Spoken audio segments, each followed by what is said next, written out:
No, no, it's okay. I understand. Father, teacher, husband.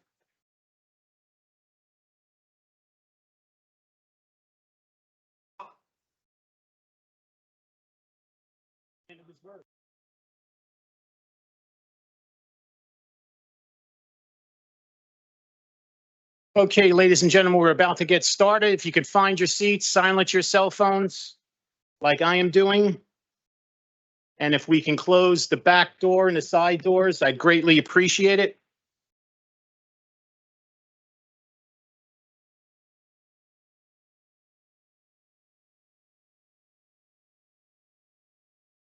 Okay, good evening, everyone. We are on the record. Today is Wednesday, the 25th day of October in the year 2023. This is a regular meeting of the Jersey City Municipal Council.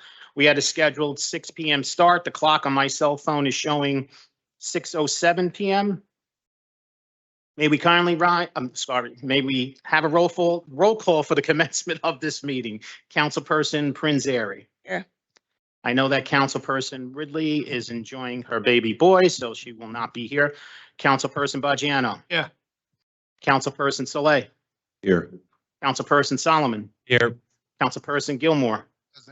Councilperson DeGise. Here. Councilperson Rivera. Here.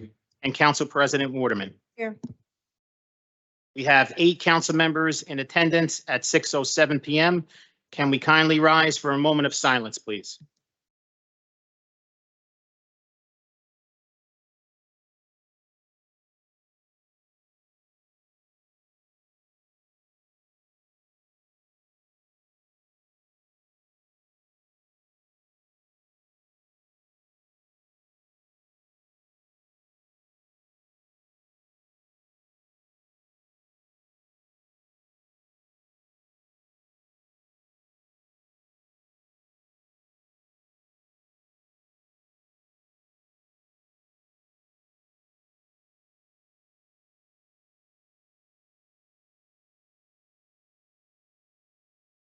Thank you very much. On behalf of Council President Waterman and the members of the Municipal Council, in accordance with the New Jersey Public Laws of 1975, Chapter 231, the Open Public Meetings Act, also known as the Sunshine Law, adequate notice of this meeting has been provided by the posting on the bulletin board of the first floor of City Hall, the annual notice, which is the schedule of meetings and caucuses of the Municipal Council for the calendar year 2023.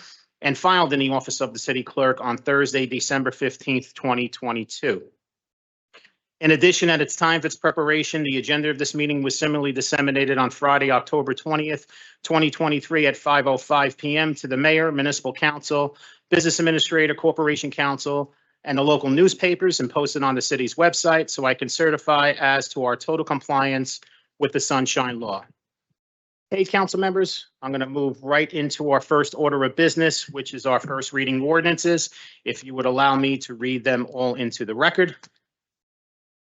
First is item 3.1, City Ordinance 23-105, is an ordinance supplementing Chapter 332, Vehicles and Traffic, Article 2, Traffic Regulations, amending Section 332-5, one-way streets, and Section 332-7, prohibited turns at intersections, and Article 3, parking, standing, stopping, amending Section 332-22, parking prohibited at all times, to convert Wayne Street into a two-way street between Marin Boulevard and Grove Street. Item 3.2, City Ordinance 23-0106, is an ordinance supplementing Chapter 332, Vehicles and Traffic, Article 2, Traffic Regulations, amending Section 332-7, prohibited turns at intersections to prohibit eastbound left turns at 9th Street and Marin Boulevard. Item 3.3, City Ordinance 23-107, is an ordinance supplementing Chapter 332, Vehicles and Traffic, Article 2, Traffic Regulations, Section 332-8, prohibited right turns on red signal, to prohibit turns on red at all times at Montgomery Street, Mercedes Street, and Montgomery Street and Center Street. Item 3.4, City Ordinance 23-108, is an ordinance supplementing Chapter 332, Vehicles and Traffic, Article 2, Traffic Regulations, amending section 332-9, stop intersections to designate Ravine Avenue at New York Avenue and Congress Street at Sherman Avenue as all-way stop controlled intersections. Item 3.5, City Ordinance 23-109 is an ordinance amending and supplementing Chapter 160 Fee Schedule Established, subsection 332 Vehicles and Traffic, amending non-residential parking permit fees. And last, item 3.6, City Ordinance 23-110, an ordinance of the Municipal Council of the City of Jersey City establishing Chapter 91, an Animal Welfare Advisory Committee. John, before we ask for a vote, could I just comment on that Liberty Humane Sure. Society? Sure. All right. Is the Liberty Humane being asked where all the sheltered pets will be going? How is Liberty Humane leaving the shelter empty on December the 25th when they are always filled to capacity? Will Liberty Humane still be taking in homeless animals between now and their date? Are arrangements being made for where homeless animals will go before the city takes over the shelter? And someone respond to me in an email so I can respond to the community. It's a big concern of people about what's going to happen to all these animals. I understand there's 125 or 150 animals in the shelter right now. Are they going to put them to sleep? How are they going to disperse them? And I think this has to be looked into very deeply before we vote, vote on it.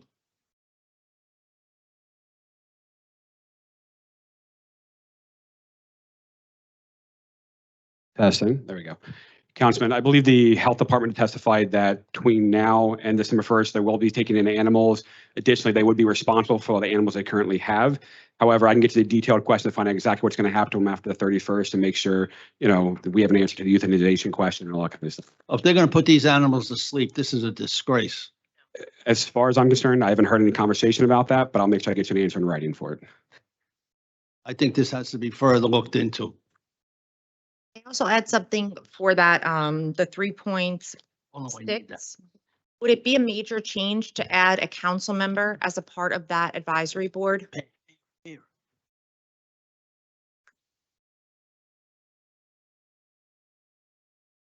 They might include a position already, but let me just double check with the law department. And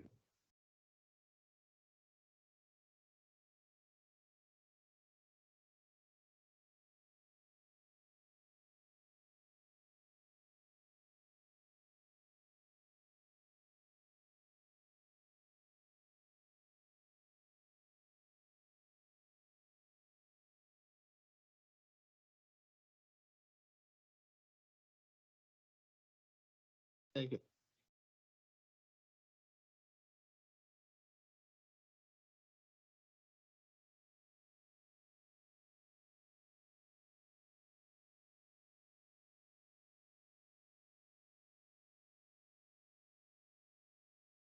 Councilwoman, it would not be a substantial change to add that. Two. Are we adding that right now? Bring the number. Keep it. It's, we can add it now. It's not really an amendment because we didn't introduce it yet. We can make the change, a little later on in the, yeah, if the council wants that, we don't have any issue with that. Council President said if possibly two, so it stays an odd number for the board. I believe it's 9 members now, so instead of 10, keeping it at 11.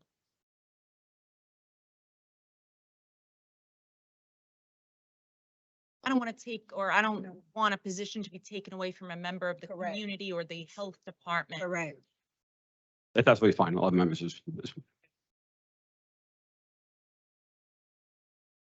okay, council members. So the law department will make that change on the ordinance, and we're going to introduce it with the 2 additional council members on item 3.6 to the committee. So with that being said, council members, again?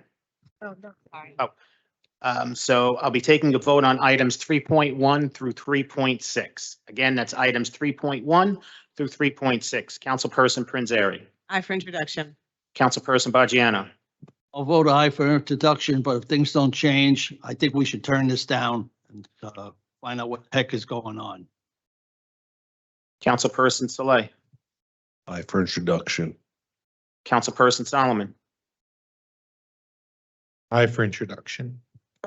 Councilperson Gilmore, I for introduction, just with regards to 3.6, we really need to see a detailed plan from a structural standpoint, the operations, what's going to be the financial component, and, how they're gonna dissolve or move the animals or whatever. So I'll vote aye for introduction contingent upon getting the rest of that information and see how it's going to be ironed out. So, thank you. Councilperson DeJeece, I for introduction. Councilperson Rivera, Aye. Council President Waterman. Ordinances, items 3.1 through 3.6 are introduced 8-0 with Councilperson Ridley absent. Okay, before we move on to our second reading ordinances, I believe we're going to have a motion to defer to resolution 23-77, item number 10.2. Motion. Okay, motion to defer to 10.2, resolution 23-777, made by Councilperson Saleh. May I have a second? Second by Council President Waterman. On the motion to defer to item 10.2, resolution 23-777, Councilperson Prinzary, Aye. Councilperson Bajano, aye. Councilperson Saleh, Aye. Councilperson Solomon, Aye. Councilperson Gilmore, Aye. Councilperson DeJeece, Councilperson Rivera, Aye. and Council President Waterman. Motion carries 8-0 with Councilperson Ridley absent to defer to item 10.2, resolution 23-777. Okay. So I'll read the resolution into the record before we take a vote. That's okay with you, Council President? Go ahead. Alrighty. Excuse me. So it's a resolution recognizing October as Hindu Heritage Month in the city of Jersey City. Council as a whole has moved and adopted for the following resolution. Whereas Hinduism is a major religion of India and the third largest religion in the world, with more than 1 billion adherents worldwide, including over 4 million in the United States. And whereas the Hindu religion practices Dharma, a code of living with the emphasis on good conduct, morality, acceptance of all, and harmony with nature has contributed tremendously to our city's vitality, excuse me. And whereas the Hindu heritage, culture, and traditions have provided invaluable contributions and enriched Jersey City for decades. And whereas during the month of October, the city of Jersey City wishes to come together and honor the contributions of the Hindu community in our city and join in celebrating Hindu culture, tradition, and values. Now for there be resolved by the City Council of the City of Jersey City that October is recognized as Hindu Heritage Month. Arjumon, there's a representative here, I believe. Okay, with that being said, We're gonna vote on it, then you. yes, so the vote on resolution 23-777, Councilperson Prinzary, Aye. Councilperson Bajano, Aye. Councilperson Saleh, I want to say I'm proud to vote for this. Jersey City is the golden door of America. We celebrate our diversity here, and the Hindu community is integral to that beauty, and I proudly vote aye. Councilperson Solomon, Thank you for bringing this forward, and I proudly vote aye. Councilperson Gilmore, Aye. Councilperson DeJeece, Proudly vote aye. Thank you to the community. Councilperson Rivera, Aye. and Council President Waterman. Vote aye. Resolution 23-777 is adopted 8-0. Congratulations.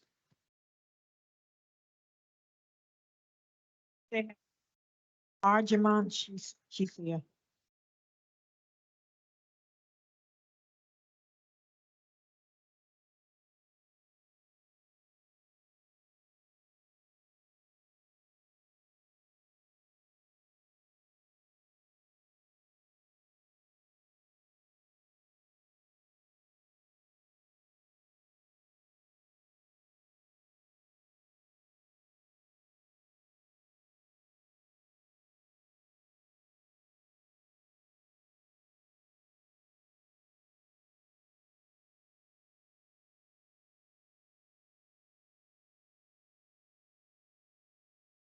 Say a few words, go ahead.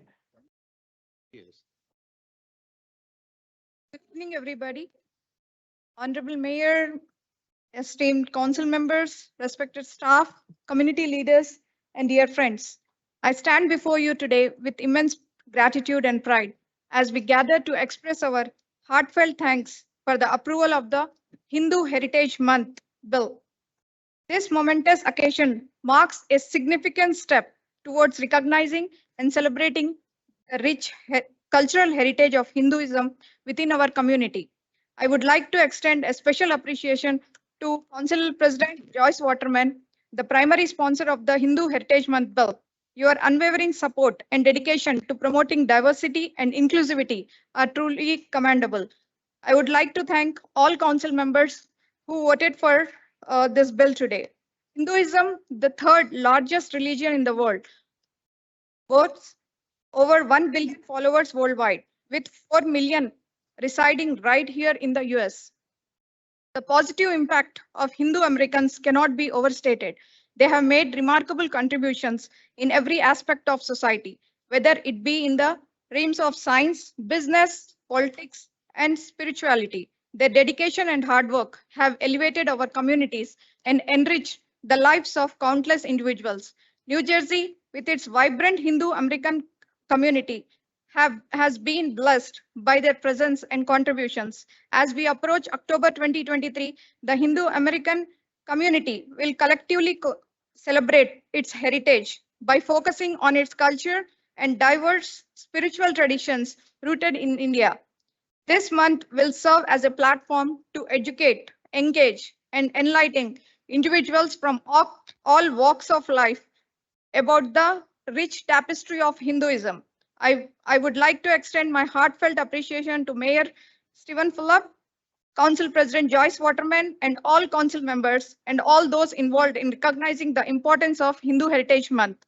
Your support and understanding have paved the way for a more inclusive and diverse community that values and celebrates the contributions of all its members. In conclusion, let us embrace this opportunity to come together, learn from one another, and celebrate the Hindu American community's magnificent heritage. By doing so, we foster a spirit of unity, respect, and understanding that will strengthen the fabric of our society. Thank you. I'm Arjuman Jveria, pharmacist and community activist. Thank you. Congratulations.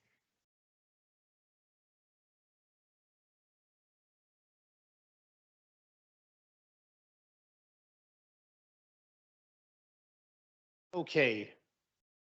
On to our second reading ordinances. Our second reading ordinance, as discussed at the caucus. We are going to make a motion to carry City Ordinance 23-085 to the November 8th Municipal Council meeting. So I need a motion.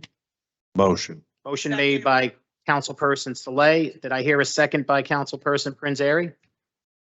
Thank you. On the motion to carry City Ordinance 23-085 to the November 8th Municipal Council meeting, Councilperson Prince Airy. Aye. Councilperson Baggiano. I just want to state that they still have not sat down with the community, and this is going on for almost a month. I vote aye. Councilperson Saleh. Aye. Councilperson Solomon. Aye. Councilperson Gilmore. Aye. Councilperson DeGise. Aye. Councilperson Rivera. Aye. And Council President Waterman. Aye. Motion to carry Ordinance 23-085 to the November 8th Municipal Council meeting is approved 8-0 with Councilperson Ridley absent. On to our next second reading ordinance, item 4.2, City Ordinance 23-095 is a franchise ordinance granting permission to FD Monitor LLC, its successors and assigns to make private improvements in both the Monitor Street and Maple Street public rights of way adjacent to property located at 62-68 Monitor Street, Jersey City, New Jersey, also known on the tax map of the city of Jersey City as Block 15802, Lot 37. This is a public hearing on this ordinance, and I see June Jones. Good evening, council.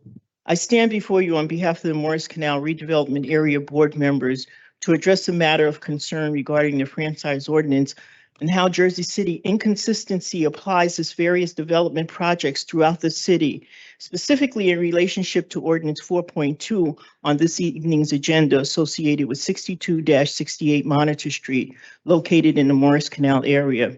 I must commend the developer for the preservation and the effort of the attractiveness of the building, which has received final inspection approvals pending compliance with the franchise ordinance.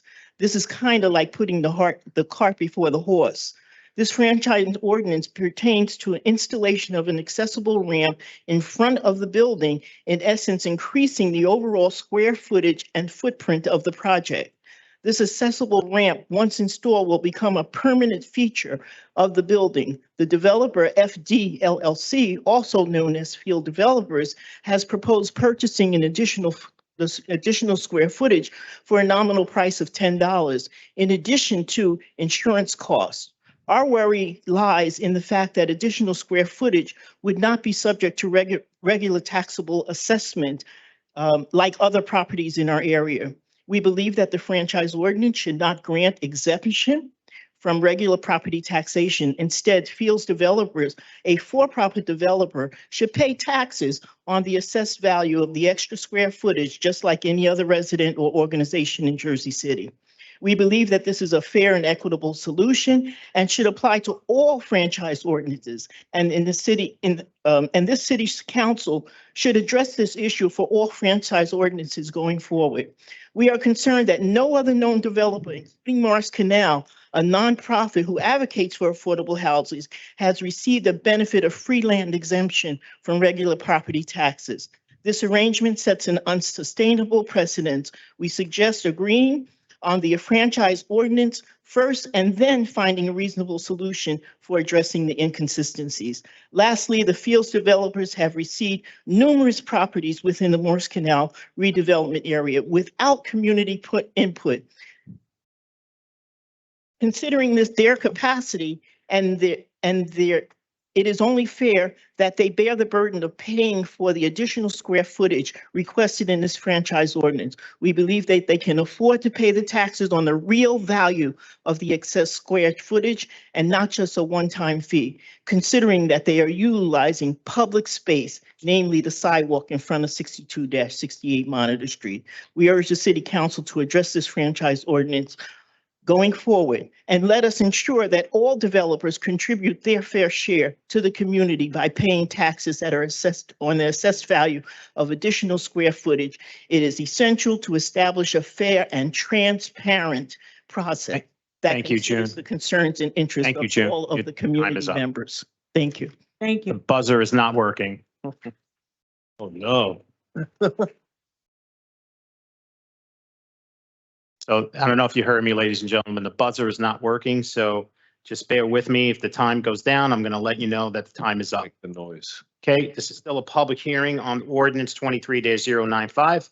And I see here we have the attorney. If you can identify yourself for the record, please. Yes, good evening, Robert Vertibello from the law firm of Connell Foley on behalf of the applicant, FD Monitor. Just to clean up or just to address some of the items that were just raised, I don't know that there is an implication or a lack of payment of taxes as a result of the franchise ordinance. I don't think that's clear at all. I also just want to, again, make clear for the record that this solution that was come up with, which was a result of the adaptive reuse of this building, was a solution that was worked on collaboratively by the developer, the Division of City Planning, and the Division of City Engineering to come up with a workable solution to be able to have a building that complies with the redevelopment plan, but also to incorporate the what was deemed to be a historic facade along with the trusses within that facade to hold everything together. So this was not, and this was part of the application from the beginning. This was part of our presentation to the community before we even went for site plan application. We presented this specifically to the Morris Canal Community Development Corporation in February of 2021. There were no issues raised at that community meeting as far as our desire to put in or necessity to put in this ramp. We also, again, went through a full site plan hearing. At no time during the site plan application, and again, on notice to the Morris Canal Community Development Corporation, was an issue ever raised with the ramp. This ordinance that's on before you is the technical conclusion of this process. It's effectively a ministerial action at this point to complete the franchise ordinance in accordance with the site plan approval that was granted by the planning board at a full and open public hearing. So I would again just ask, while I understand the concerns that some of the community have raised with regards to the concept of franchise ordinances, and I know that franchise ordinances in general in the city have maybe been pushed to a limit of a limit that people aren't necessarily comfortable with. In this particular case, for this particular use, this is what a franchise ordinance is for. It's to allow for a workable solution in order to bring about a project that's beneficial both to the city, to the residents, and to the private concerns that brought the development in the first place. This is how I would submit the process is supposed to work. Thank you. Thank you. This is still a public hearing on City Ordinance 23-095. Any member of the public wishing to be heard, please come up to the podium and state your name for the record. Motion. Motion to close the public hearing was made by Councilperson Rivera, seconded by Council President Waterman on City Ordinance 23-095. On the motion to close the public hearing, Councilperson Prinzary. Aye. Councilperson Bajano. Aye. Councilperson Saleh. Aye. Councilperson Solomon. Aye. Councilperson Gilmore. Aye. Councilperson DeJeece. Aye. Councilperson Rivera. Aye. And Council President Waterman. Motion carries 8-0 to close the public hearing on City Ordinance 23-095 with Councilperson Ridley absent. For final consideration. Hold on, Sean. I just want to say, because with these franchise ordinance, it's always kind of tricky. I'm historically opposed to giving any public space away. But I understand the concept. I do feel like either the city should receive more for this giving away or exchanging of public land, or the establishment should include this new footage inside of its actual assessment. I mean, yeah, I think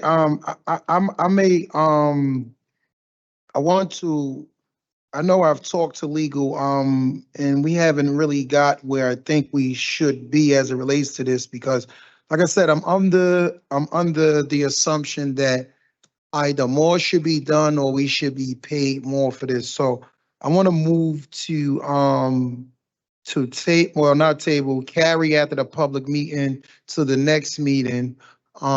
You would have to table it after the close of the public hearing because we held the public hearing. So now the table after the close of the public. Okay, so all right, so I'll table it. Well, I'll look to table it with the thought of bringing it back in 2 weeks, just to iron out those kinks. Because I really feel, I mean, I don't know, it really feels like a giveaway, right? You're getting this area while you can make the argument that the city and the community is going to benefit, but ultimately the development itself is going to be the biggest beneficiary. So that's my position on it. So I'll make a motion to, You're going to make a motion to table City Ordinance 23-095 after the close of the public hearing. Is that correct? yes. That motion was made by Councilman Gilmore. May I have a second? Second. Second by Councilperson Solomon. On the motion to table City Ordinance 23-095 after the close of the public hearing, Councilperson Prinzary. Aye. Councilperson Bajano. Aye. Councilperson Saleh. Aye. Councilperson Solomon. I'm going to vote aye. Just briefly work with the councilman in the law department, just, fleshing out our options. And it's obviously not just specific to Monitor Street, it's general franchise ordinances. I think we've had some folks come to the council and say that we can be maybe more assertive before we grant them. And so it's a good opportunity for us to get that research done in the next 2 weeks and be ready to go in 2 weeks. So I'll vote aye. Councilperson Gilmore. Aye. Councilperson DeJeece, Aye. Councilperson Rivera, Aye. and Council President Waterman. City Ordinance 23-095 is tabled after the close of the public hearing. Unanimously 8-0 with Councilperson Ridley absent. Okay, on to our next second reading ordinance, item 4.3. City Ordinance 23-098 is an ordinance approving a tax exemption and authorizing a financial agreement regarding Lafayette Village pursuant to New Jersey Housing and Mortgage Finance Agency Law, NJSA 55:14K-1 exec. This is a public hearing on this ordinance. Any member of the public wishing to be heard, please come up to the podium and state your name for the record. Motion. Motion to close the public hearing on City Ordinance 23-098 was made by Councilperson Rivera, Second. seconded by Councilperson Saleh. On the motion to close the public hearing on City Ordinance 23-098, Councilperson Prinzary, Aye. Councilperson Baggiano, Aye. Councilperson Saleh, Aye. Councilperson Solomon, Aye. Councilperson Gilmore, Aye. Councilperson DeJeece, Aye. Councilperson Rivera, and Council President Waterman. Motion to close the public hearing on City Ordinance 23-098 is approved 8-0 with Councilperson Ridley absent. For final consideration and adoption of City Ordinance 23-098, Councilperson Prinzary, Aye. Councilperson Baggiano, Aye. Councilperson Saleh, Aye. Councilperson Solomon, Aye. Councilperson Gilmore, Aye. Councilperson DeJeece, Aye. Councilperson Rivera, and Council President Waterman. City Ordinance 23-098 is adopted 8-0 with Councilperson Ridley absent. On to our next second reading ordinance, item 4.4, City Ordinance 23-099 is an ordinance supplementing Chapter 332, Vehicles and Traffic, Article 3, Parking, Standing, and Stopping, amending Section 332-22, Parking Prohibited at all times for Halleck Avenue. This is a public hearing on this ordinance. Any member of the public wishing to be heard, please come up to the podium and state your name for the record. Motion. Motion to close the public hearing on City Ordinance 23-099 was made by Councilperson Saleh. May I have a second? Second by Councilperson Prinzary. On the motion to close the public hearing on City Ordinance 23-099, Councilperson Prinzary, Aye. Councilperson Baggiano, Aye. Councilperson Saleh, Aye. Councilperson Solomon, Aye. Councilperson Gilmore, Councilperson DeJeece, Aye. Councilperson Rivera, Aye. and Council President Waterman. Motion carries 8-0 with Councilperson Ridley absent to close the public hearing on City Ordinance 23-099. For final consideration and adoption of City Ordinance 23-099, Councilperson Prinzary, Aye. Councilperson Baggiano, Aye. Councilperson Saleh, Aye. Councilperson Solomon, Aye. Councilperson Gilmore, Councilperson DeJeece, Aye. Councilperson Rivera, and Council President Waterman.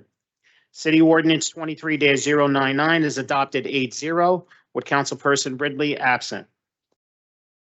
On to our next second reading ordinance, item 4.5, City Ordinance 23-100 is an ordinance supplementing Chapter 332, Vehicles and Traffic, Article 3, Parking, Standing, and Stopping, amending Section 332-31, Parking Restrictions for Street Cleaning Purposes on Smith Street.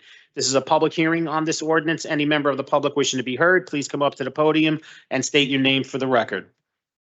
Motion. Second. Motion to close the public hearing on City Ordinance 23-100 was made by Councilperson Saleh, seconded by Councilperson Baggiano. I got you. On the motion to close the public hearing on City Ordinance 23-100, Councilperson Prinzary, Aye. Councilperson Baggiano, Aye. Councilperson Saleh, Aye. Councilperson Solomon, Aye.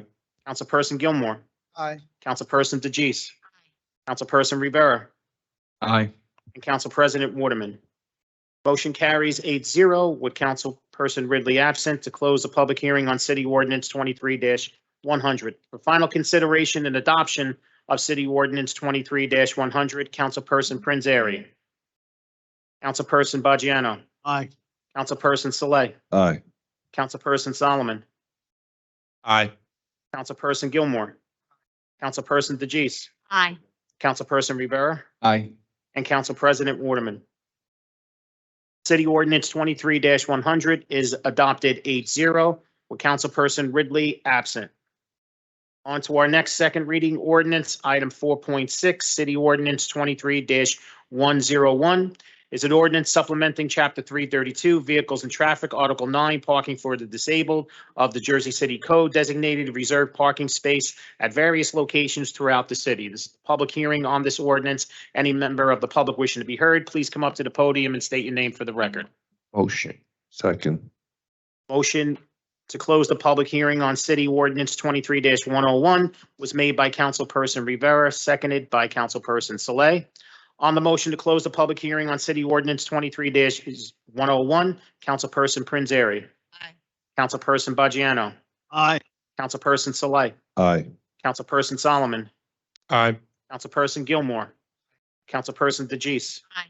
Councilperson Rivera. Aye. And Council President Waterman. Motion carries 8-0 with Councilperson Ridley absent to close the public hearing on City Ordinance 23-101.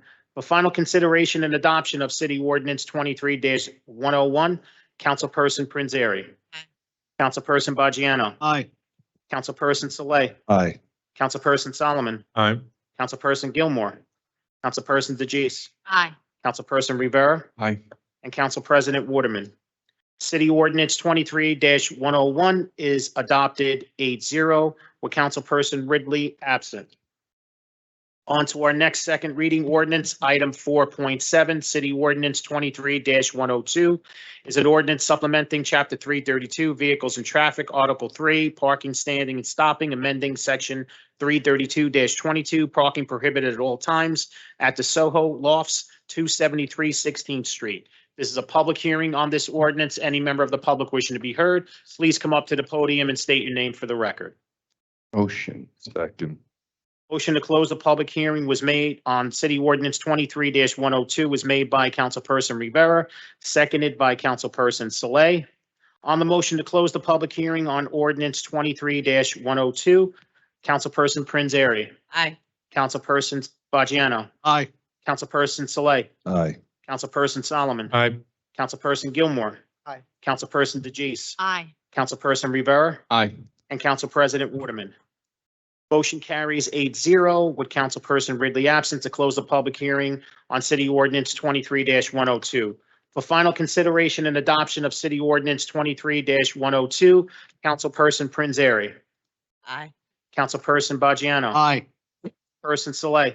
Just want to thank Traffic and Engineering for putting this together. The shuttle buses didn't have a place to park and it caused a lot of double parking, a lot of traffic jams down there. So this is going to help with the whole situation downtown.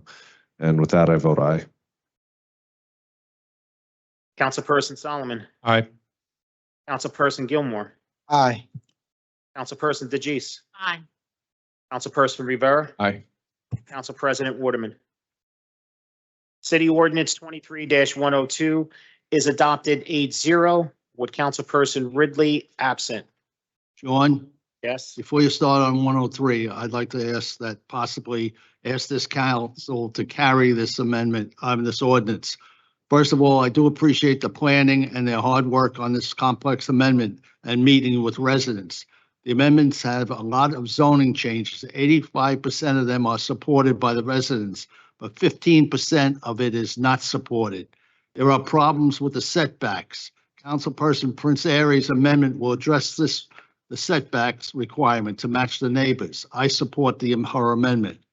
Accessory dwelling units, ADUs. The community does not like the high density that it adds. Realtors and developers will manipulate ADUs.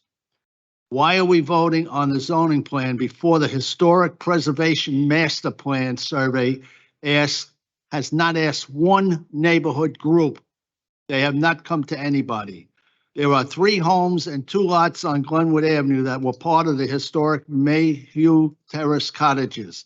These clusters of homes should be considered for RH1 zone. Tomorrow night at the zoning meeting, one of the lots is in danger to becoming another high-density monstrosity.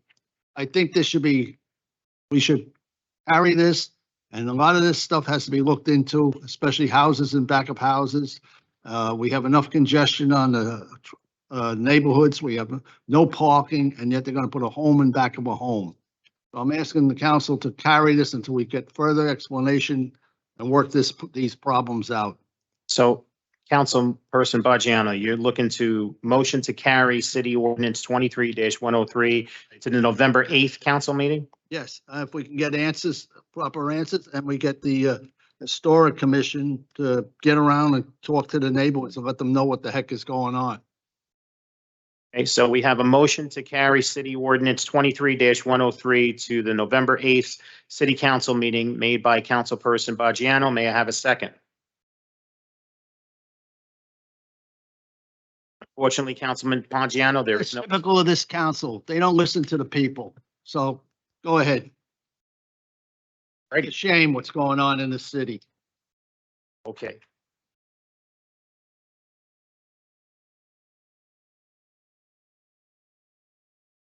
Okay, with that being said, item 4.8, City Ordinance 23-103 is an ordinance of the Jersey City Municipal Council amending the Jersey City Land Development Ordinance, Chapter 345, Article 1, Definitions, Article 3, Section 16, Site Plan Review, Article 5, Zoning, and the official zoning map. This is a public hearing on this ordinance. Any member of the public wishing to be heard, please come up to the podium and state your name for the record. Good evening, Charlene Burke, 56 Duncan Avenue. 1 second, Charlene, I'm sorry. Start me at 3, please. I started the time. I apologize. There we go. Ready? Thank you. I'm very concerned about this ordinance. There are many good things about it, certainly. I really applaud planning for certainly listening to the community about certain things, but the additional densities that are being added in to the R1 zones, the R1A zone, in fact, being merged to the R1F zone means that instead of just limited to 1 and 2 families, it's adding a conditional use for a 3rd family. Then you add the accessory dwelling unit. Now it's 4 units where typically today you could only have 2. So that's doubling the density. And with that, we haven't even addressed the affordable housing overlay, which in some of these larger buildings or larger homes, developers will buy them, they'll gut them. So in fact, these beautiful homes that have wonderful interiors could be lost. That's very concerning to somebody who works so hard to create a historic district. It was about preserving an area of Jersey City that's unlike any other area of Jersey City. And it's not the current owners that are going to do this, but it will be those who approach them when it's their time to sell, and they'll offer more money, just as it's going on in other areas of the city, and they will buy the building, gut the building, they'll keep the exterior, but everything else that made it very unique and certainly reflective of the person or the history of that property will be gone. And I very much have a concern about this, and so should all of you. As a city that's a corporation, I consider you my directors, my board of directors. You should be looking out for all of us who invested in this city. This is where we live.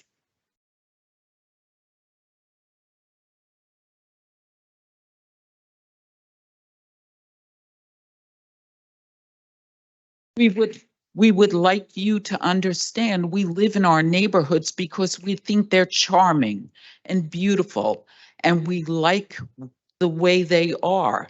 And we ask that you as a council protect that, not develop ordinances that invite others in that make the most of our city and then walk away. Really, please. I really wish you would consider delaying this because some of these things really need to be looked at more closely. Thank you. Charlene, All we're doing is encouraging everybody to come from New York City, all these developers, rip the city apart, and everybody that's living here is moving out.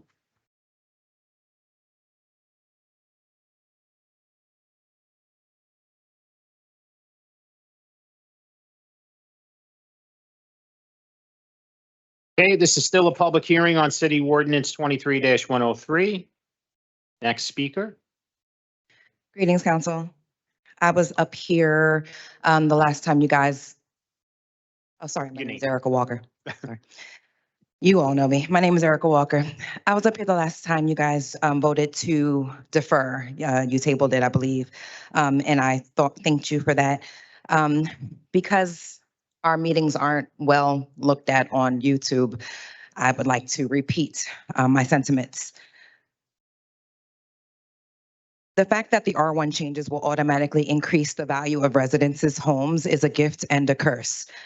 A gift only to those who can immediately afford the renovations necessary to make a profit on renting an additional unit. A curse to those who cannot. Those who cannot or choose not to upgrade may not be able to afford the increased taxes that will result from the revaluation.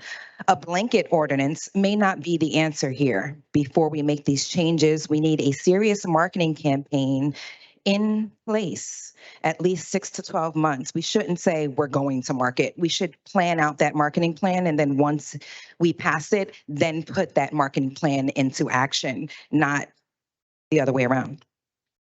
We need a marketing campaign at length so that current Jersey City residents can take the necessary steps to prepare for these changes so that they aren't on the short end of the stick. When the administration put out the marketing campaign, Make Jersey City Yours, we know it wasn't speaking to current residents. If it were, there would have been a stream of educational programs and seminars providing homeowners with the knowledge and access to funding opportunities to buy up and redevelop their own land in Jersey City. A more appropriate campaign should have been Jersey City, keep it yours. What a disservice we have done to our longtime taxpayers. I ask that before we change these R1 standards, that we first make sure current residences have a way to be the majority benefactors of it. I personally love the idea, but I know that I'm not ready for it. Neither are my parents or grandparents. Let's create more real estate programs for our taxpayers so that they can be the beneficiary, not non-local developers. Another reason why R1 changes is a good idea is because before we say yes without variance, yes without applying for an exception to increase density all across Jersey City, can we first prepare our infrastructure so that we can handle the influx of people? We are not ready for more people. We are understaffed, and we can't even enforce laws that we have. Shout out to Enforcing 260. Shout out to Portside Towers for showing how people fight. That is how you fight. And I'm fighting for my parents, my grandparents, and everybody else who is not privy to all the information you have at your fingertips. Thank you for your time. John, I'd Yes. like to ask this council once more if they would carry this. Why can't we? We're in the middle of the public hearing. Well, there's nobody else gotten up to speak.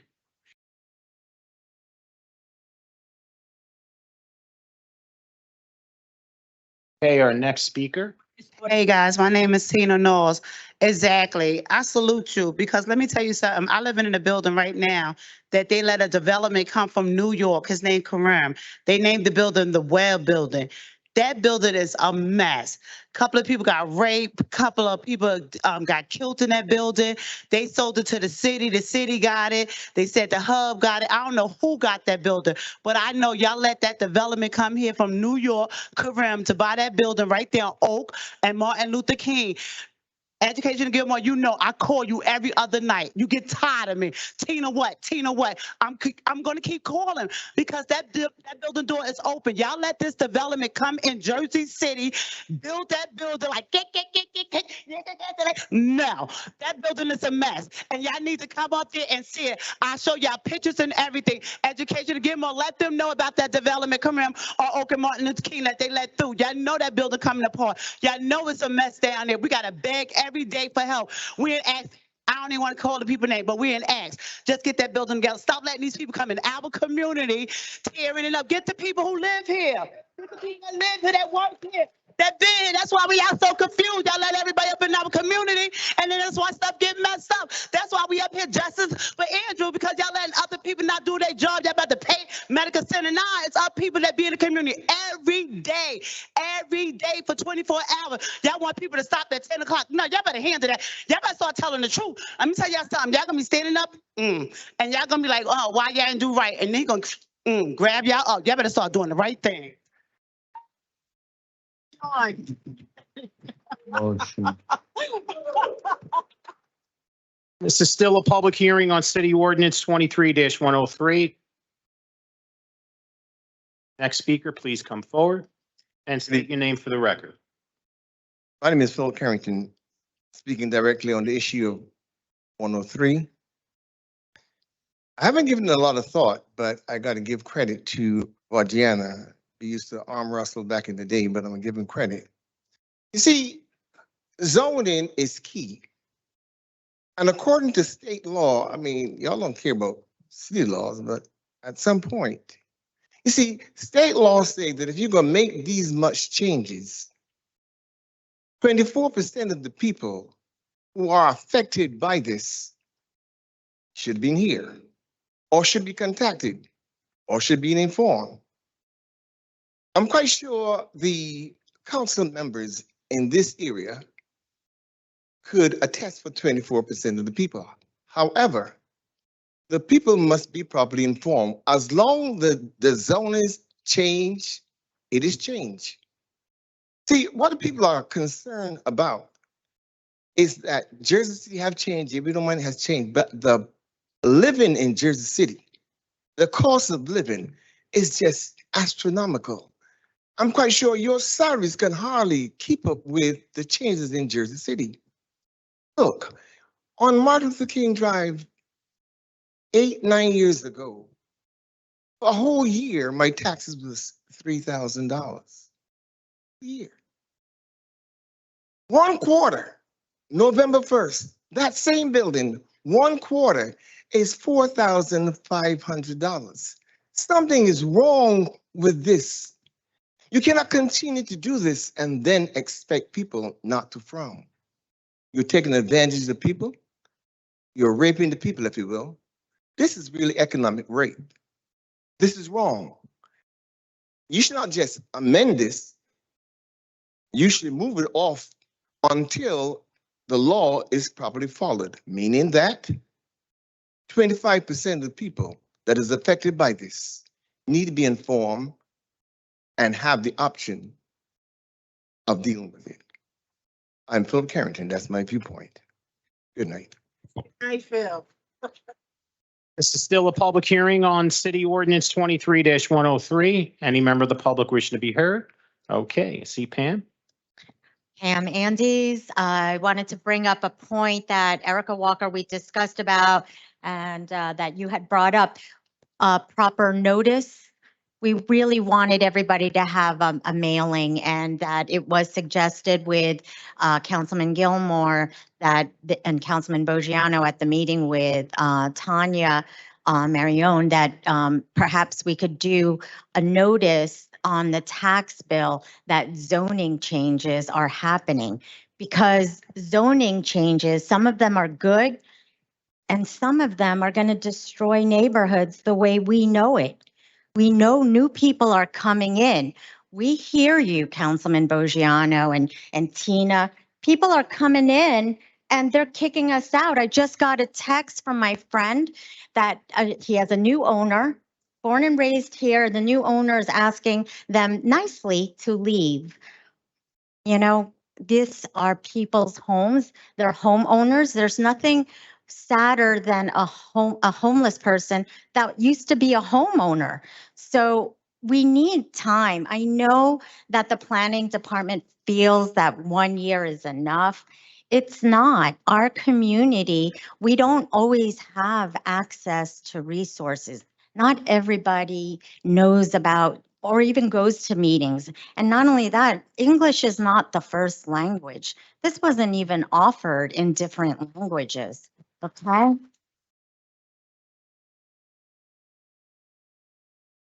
I ask you, council members, to please consider carrying this or some other creative solution to really reach the people. Thank you. Thank you, Pam. This is still a public hearing on City Ordinance 23-103. Any member of the public wishing to be heard, please come up to the podium and state your name for the record. Kayla? Kayla Burrell. Okay, thank you. Hi. Good evening, everyone. Thank you for the opportunity to speak tonight. I do also want to acknowledge all the work that the planning department has put into the document, as well as the feedback that they've implemented with this latest revision. Some of the changes do protect residents, which is what I understand is the actual intent of zoning law, but some do not. So my statement tonight is going to focus on the R1 zone, which is where I live. Looking at the townhouse lot subdivision, I think it could be great for some lots, but it doesn't take into account what it would mean for neighboring homes.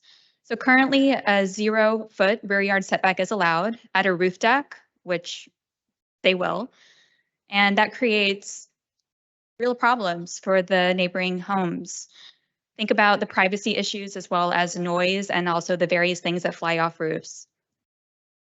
Under density and bulk standards, front yard setbacks should be changed to predominant instead of adjacent. My street, which is Duncan Avenue, is defined by generous front yards, and that creates spaces for trees, gardens, as well as socializing. This rule could have major unintended consequences in neighborhoods like mine. The increase in density directly benefits developers and puts a greater strain on residents. In my role as president of Lincoln Park North Neighborhood Association, I consistently hear that there are not enough critical infrastructure resources, including public transportation, as well as sewer and water lines. Until there is real improvement in infrastructure in these smaller residential enclaves with more fragile systems, essentially doubling the density shouldn't be considered. It's bigger is better for everyone without particularized consideration for whether that's true actually on the ground. Council should reject these massive blanket changes to the city's density composition until it can reconcile these plans with every neighborhood and their wards, which they can't do tonight. Please vote to carry this ordinance until that can be done. And thank you, Bogiano, for your advocacy.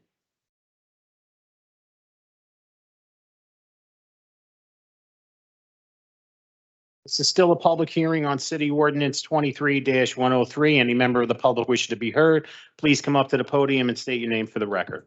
Motion. Second.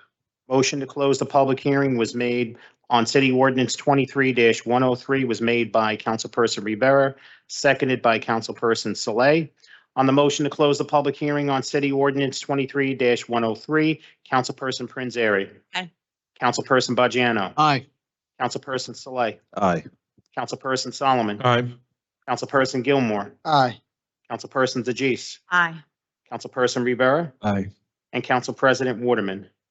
Motion carries 8-0 with Councilperson Ridley to close the public hearing on City Ordinance 23-103. Sean, I'm going to ask again this council to listen to the people and to know what's going to happen in the city and the destruction, the rest of the destruction of 1 and 2 family, 3 family, 4 family home areas.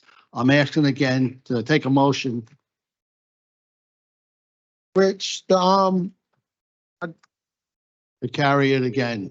So at this point, Councilperson Bajiano, it would be a motion to table City Ordinance 23-103 after the close of the public hearing.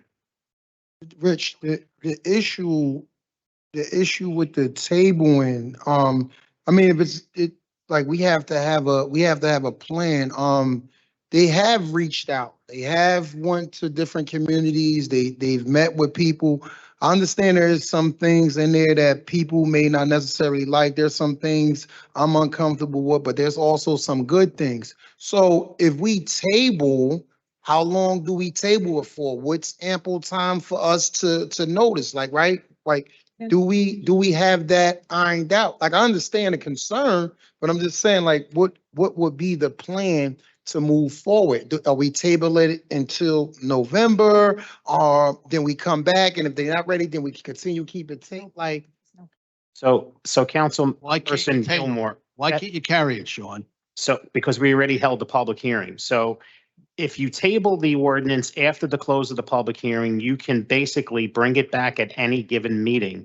It doesn't necessarily have to be November 8th. You can bring it back at the last meeting in the year. You can bring it back next year. It doesn't die with the year because there's still the same council. So if you table it after the close of the public hearing, you're not killing the ordinance. You're giving that the timeframe that you may need for whatever reason you want, and you can always bring it back. You need a motion to bring it back in a second, and then you can vote at that meeting that you do that. All right, then I'll make a motion. I'll make a motion to table it. Hold, wait up, Sean, I'm just trying to get clarity on, so if you table it, then you can bring it back whenever. Because we're tabling it after the close of the public hearing. So we conducted the public hearing, so all that's left is final consideration and adoption. So if you table it now, after the close of the public hearing, you can bring it back at any given meeting to remove it from the tabled agenda and consider it for final consideration and adoption of the ordinance. There's no need to have another public hearing. Yeah, that's what I'm saying. So Rich, what would be the plan? If we vote to table, What's the plan? what's the plan? When do we bring it back? Like, That's up to the planning department to start to straighten out some of these issues. But the planning department already did this. They did their homework. I think, you know, everybody is getting excited because Danny. they think that the planning department did not do their due diligence. They Danny. did do their due diligence for the past year. So what we need, if we're gonna table something just to say we're tabling it and we don't have a structure and we don't have a plan, it's gonna be built on sinking sand. We have a problem. That's even gonna make it look even worse. Danny. So if there's no I get it, Rich. I get where you're coming from, but you're not coming back with anything. We'll You're come back in a But next it's month been, if we have it's to. been for 1 year Oh. that this has been going on to the community for 1 year to say here that this has No, not don't been yell out. happening for 1 year. Don't It's yell out. not true. And Danny, the This has planning been happening. department has not listened to the people. And when Tanya was here on Monday, That's the- not one person raised any issue because they knew that she was correct. And that's the truth.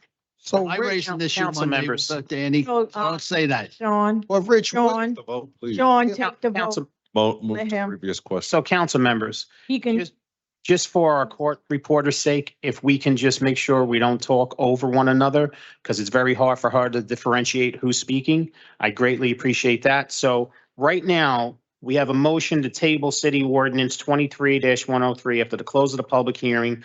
It was made by Councilperson Bajano. Do I have a second? Rich, so if we table it, what would be the plans moving forward? Now, someone, Speak to Tanya and work out a couple of these issues here, with the houses being built in back of houses. can you commit to a deadline, Rich? Can you give us something? I'll speak Only to- fair. I'll speak to Tanya tomorrow and I'll find out. We'll sit down and see if we can work things out. But a lot of people are against this, and the people, you know, a New York developer said to me, this is great because I'm gonna buy Mrs. Jones's house and I'm gonna build a house in back of it and I'm gonna tear her house down and put up a 4-family there. This is gonna destroy what's left of our communities. I've watched Ward C being destroyed with all this development, and nobody gives a damn in this city. Rich, I mean, like I said, Rich, if you can give a commitment that you're going to be engaged, lead the charge on this and bring something back to us, my then, I mean, I'll second the table contingent upon that, if you can give that commitment. You have my commitment. I have to go to planning and I gotta sit down with them and let them know what the people are saying. You know, most of the people in my neighborhood, you got seniors, they say, oh, they put it on the computer, most seniors don't have the computers. Most seniors don't go online. Most seniors don't have Facebook. Like I said, Sean. Rich, I understand. So I'll second the motion to table contingent upon Councilman Bogiano ironing out the kinks as it relates to you saying something about the seniors. Someone said something about being printed in another language, which is a valid point. But ultimately, we're going to have to make a decision. They're not going to come up with something that everybody agree with. I assure you that. It's not, it can't happen. Can I tell you something else? They talked about Princeton. They talked about Princeton and houses being built in back of houses. Go to Princeton, New Jersey. The houses are like 200 foot wide, 500 feet back. That's, what do we have here in Jersey City? 25 by 100, 50 by 100? You know, a big difference. You can't use Princeton as an example of why we should be doing this. Rich, I just know that we need to have a plan. We'll work it out. Sean, Okay, go so ahead. on the motion to table, City Ordinance 23-103 after the close of the public hearing was made by Councilperson Bajano, seconded by Councilperson Gilmore. On the motion to table, City Ordinance 23-103 after the close of the public hearing, Councilperson Prinzary. I'm going to vote no because this was already carried once and without understanding what the plan is, I don't feel comfortable to keep kicking it down the road. I'll explain more in my vote about the commitments I've made to some of the residents here, but for that, I'm going to vote no. Councilperson Bajano. Yes. Councilperson Saleh. Respectfully, I vote no. Councilperson Solomon. So, I'll make my longer comments now and I won't do them later if that's okay. So I'm going to vote no on the motion. And I'll start with just a couple of things. I think some things that have just not been accurate in what's being said about the proposals. So a couple of things, there's decreases in height, right? That's proposed here from 44 feet to, I believe, 35. I might be right off on a number here. There's major fixes to the Bayonne boxes. And if you say that people are coming in, this is going to cause people to come in and tear down apartments, like go drive down a street that's happening right now. Right. I have some data, thousands of demolition permits filed in the city, and this is an attempt to address many of the problems of developers coming in and buying those things. And the challenge is there's no simple solution, right? We are next, the New York housing market is coming over here and we want, there's no like silver bullet, there's nothing we can say, but this fixes a lot of problems. It reduces height in some of the districts that are being done here. And there was a very, very long planning process. Now it is never perfect. Community outreach can never reach everybody. It is never perfect. But to give you a specific example, when we passed phase 1, members of the community reached out to me and said they had major concerns. So we met with them, we partnered with Councilman Saleh, and those changes are in this draft that we're trying to pass today. And so I know some folks in the community have reached out to me. You have the same commitment I did with the members who reached out for phase 1, which is we'll sit down. Planning met with us. They didn't put every change in because they didn't agree with everything, but we put in substantive changes that are now being passed today because that's the process of change. And so last but not least, which is important some communities say, why don't delay? What's the harm, right? We delayed in August. People who care about this had all that time to come with changes to the council, right? We are legislators. It's our job to propose solutions, not scream and point fingers.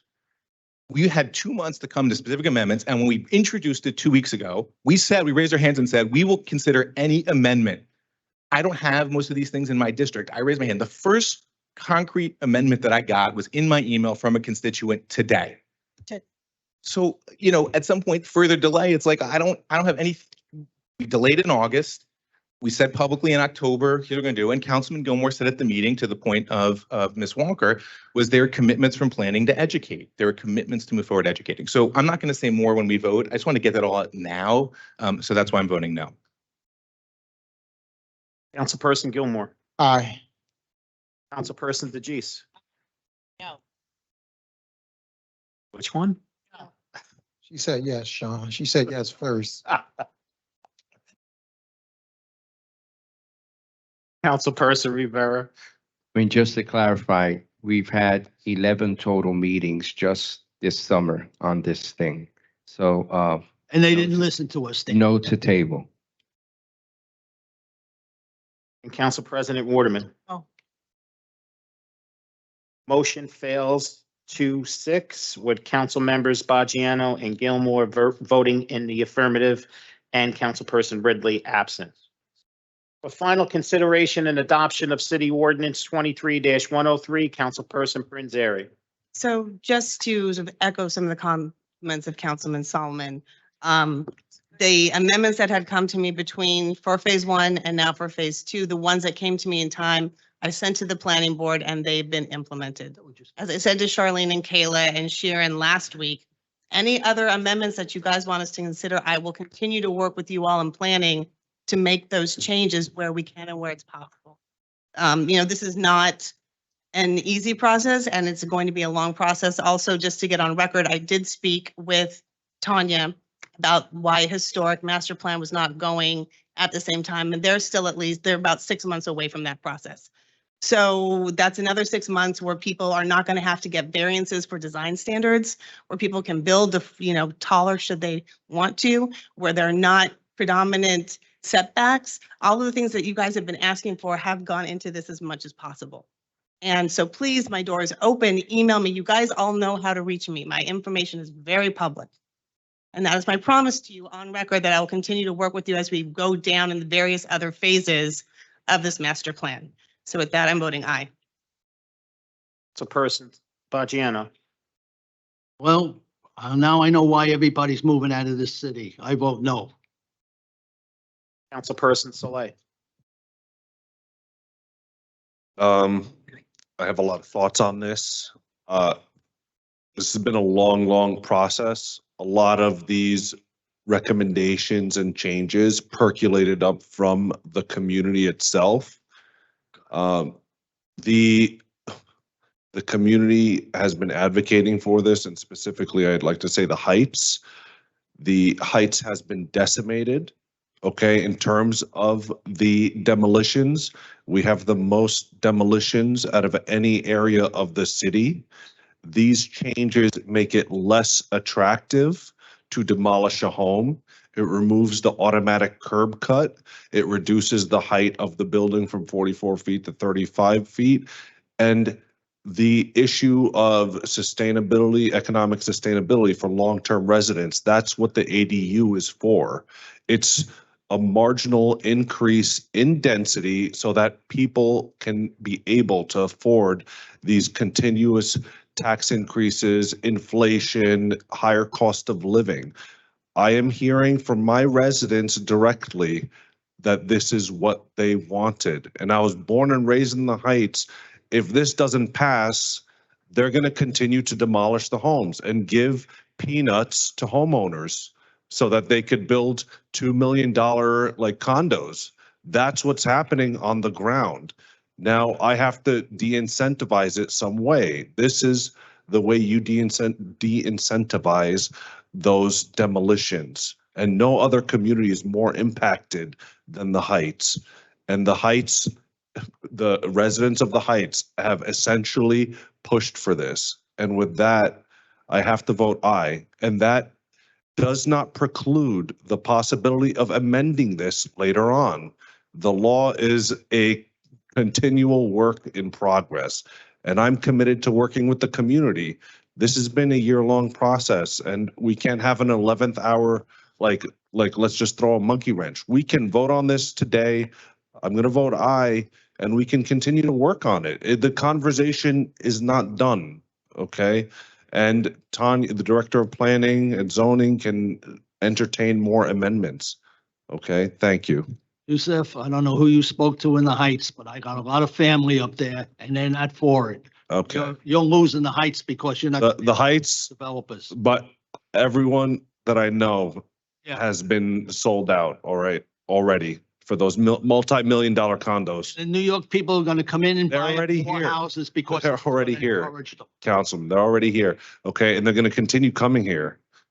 I'm telling you. So This council sits back and does nothing. no, this is going to de-incentivize demolition.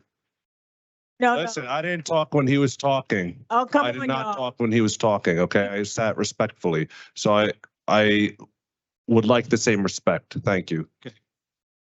Please, keep it down. So as the council talk to each other, could y'all please keep it down so they can go through what they have to go through when they have to vote? I just ask y'all, just keep it down, okay? Go ahead. Councilperson Solomon. Sure. One just last note, just to thing that this whole council worked on was applying a fee to all new development. We passed it in June, so any new development project that comes in now has to pay 1.5% of the value to affordable housing in the city. Yes. All of us were lobbied by developers to vote no, and we all voted yes to put that in place. That is new. That is going to put $20 million every year into the city's affordable housing trust fund. So that is additional context to show, and it took time and effort to put that in place, and constructive dialogue, actual policy making. And that's what keeps people in their homes. So with that, I vote aye. Councilperson Gilmore.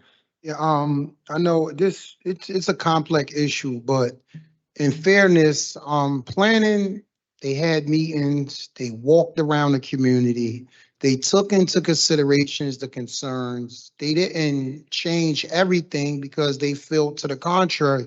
So at some point there has to be a common ground, right? We can't ask them to reach out and then they reach out and we say, well, they ain't reach out enough. Right? At some point, we have to take the due diligence and take the onus and do things on our own. I mean, I understand Rich's concern, but the concern has to come with a concrete plan. I'm going to do X, Y, and Z by this date, right? So in light of everything, like they've reached out, they've changed some things. We're not gonna like all of the legislation, right? I don't like all of it. Be honest with you, I don't like all of it, but I like a lot of it. So in light of all that, I'll vote aye. Councilperson DeGise.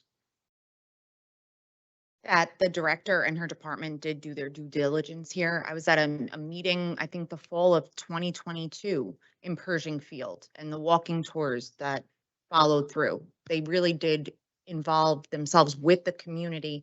I do feel like the director, sorry, is my mic?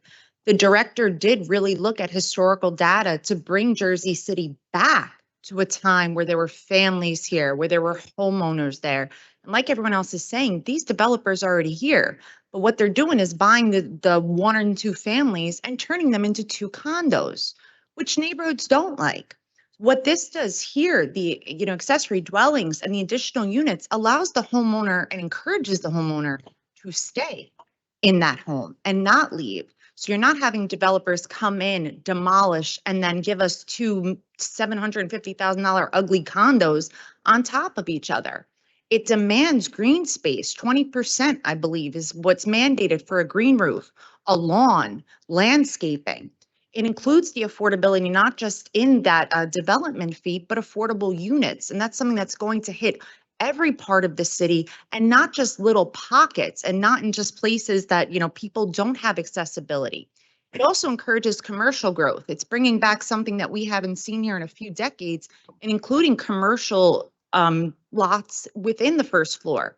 So people can have another corner store, a doctor's office, a law office, whatever they need. We are all talking about promoting a walkable city.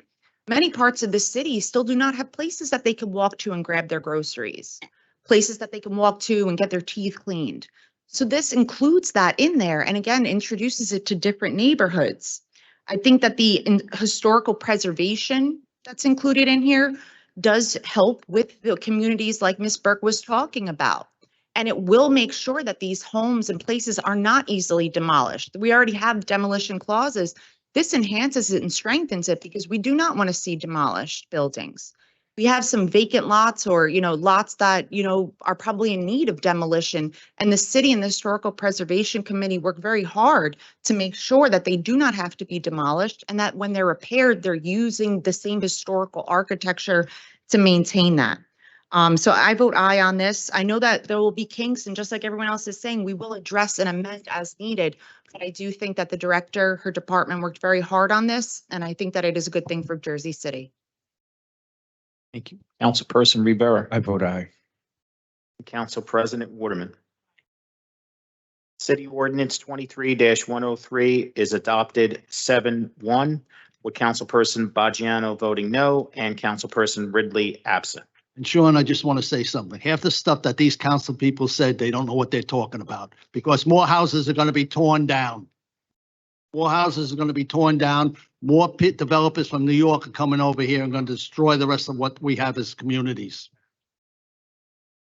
Danny? Okay, our last second reading ordinance, item 4.9, City Ordinance 23-104, is an ordinance by the Municipal Council of the City of Jersey City accepting the dedication of certain roadways, sidewalks, utilities located on the portion of Regent Street between River Street, Douglas, and Arthur Skinner Memorial Drive, a portion of southerly end of River Street, and a portion of Regent Street between Liberty View Drive and River Street in the Liberty Harbor North redevelopment area. Clerk, before we open the public hearing, I think we mentioned at caucus that I was waiting for the law department. They did get me an answer, but I need follow-up and meeting with them. So can I ask to carry this to the November meeting, November 6th, I believe? November 8th. Sorry, thank you, Councilman. Okay, so we have a motion. Second. Hold on, if you don't mind, to carry ordinance 23-104 to the November 8th meeting.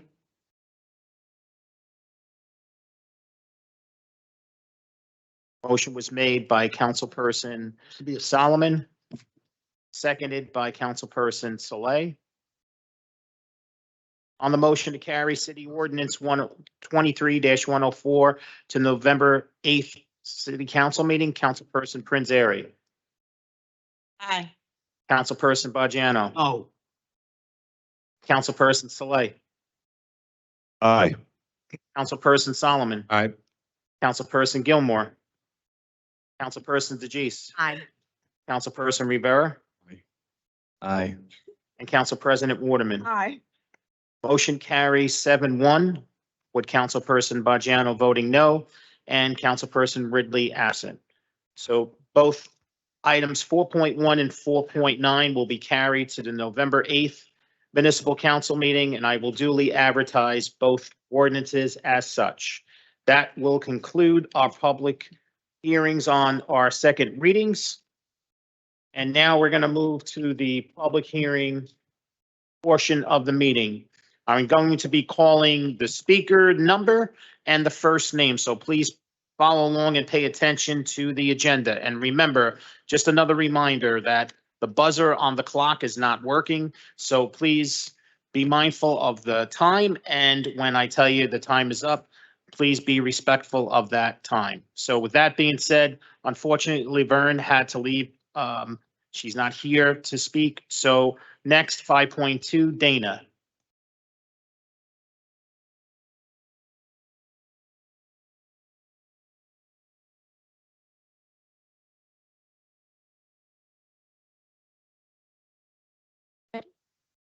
Good evening. My name is Dana Patton, and I've lived in Jersey City for 20 years. I was glad to see the RFP from the Jersey City Medical Center is not on the agenda. I heard the family of Andrew Washington III say they had been calling them for help for a month. The medical center was also who they called that day, and they had a hand in what happened to Drew. Also, the proposal was not even for 24/7 medical help. It didn't cover the time that Andrew Washington was killed. Drew and his family deserve justice, not just an easy option for the city to check a box that they did something. And why wasn't the Arrive Together program brought to the council to review and decide on for their constituents? The state offered it to the city and the administration just said no without consulting you. Why? Do you know that Jersey City has the largest tax base in the state? Legislation, policies, planning board decisions, they all work together to create that mass concentration of wealth here. And most of what we see on the agendas serves that purpose. Our communities are creating massive wealth for out-of-town developers and mega landlords. What good is it if we can't get the things we need for people who already lived here? Every council meeting, people come here and talk about how corporations and developers are not abiding by laws, are not paying their fair share of taxes, and are bilking our residents. I walk in every ward in Jersey City on a daily basis, and I pass construction sites and developers that are not abiding by the rules, which should result in enforcement and fines, but it doesn't. There's a C-click fix full of thousands of items that should result in fines for corporations and developers and landlords. There's properties that are underassessed. There's payroll taxes that are never collected. What legislation are each of you working on and writing to make the largest tax base in New Jersey actually work for the people of Jersey City? What procedures are you working to get implemented to make sure that people profiting off of us are paying their share into our communities? There is zero reason our city should have to go into debt to pay for the things we need. If the wealth that you have invited here isn't helping your constituents, then what good is it? Do you see the residents here as your most important constituents? I don't want to hear ever again that we can't afford free rec programs or 24/7 mental health programs or clean streets or anything that our citizens need and deserve, because the money is there and it's your job to figure out how to make the largest tax base in New Jersey work for us. So I'm asking you to please start doing your job. Thank you. Thank you.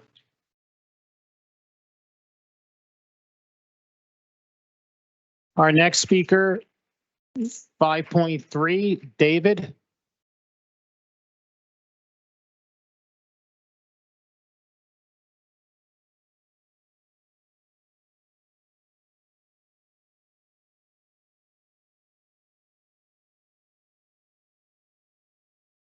You could bring the mic up to you, David. And I like to sit down on it. Okay. Good day, City Council. Heard a lot of things today. The one thing I do want to know is, City Council President Waterman, why do you laugh when these constituents of ours speak? I didn't laugh. You kept laughing. Am I lying? No, I was not You laughing. kept laughing, Miss Waterman. Please stop. Please. I did. Talking to Danny. I don't think, I don't see why you're laughing, but I do understand why, because you don't understand. No. I understand. You haven't written one piece of legislation. Oh, that's been not here 11 years. That's not true.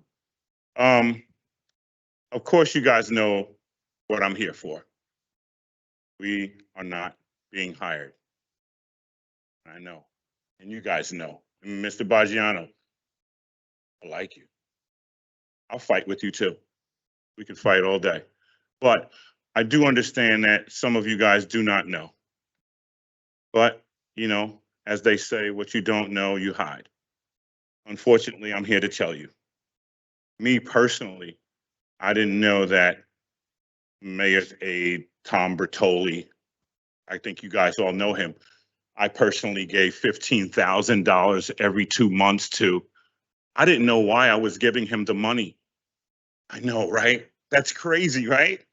But me, I looked it up. I didn't understand why he was coming to my building site and walking through this building with me. I had no idea. I didn't know. I knew he wasn't Ray Myers. I knew he wasn't any of the construction officials. But then I read that he got convicted for fraud. So I'm probably one of the guys that gave him money unknowingly, because my developer, he was so scared here. Mr. Lee, who I thank, because he the one that hired me to make sure that I hired those minority contractors. Barnes Construction, Bees Construction, 21 Contracting, AIM Electric, all of them I hired. $26 million project we completed. And then I asked Mr. Bullock to come see me. Come see this. Please come down here. Watch us build this building. But I didn't understand why he didn't come. But now I do. Because he said, you've been giving Mr. Bertoli $15,000 every 2 months. Seriously.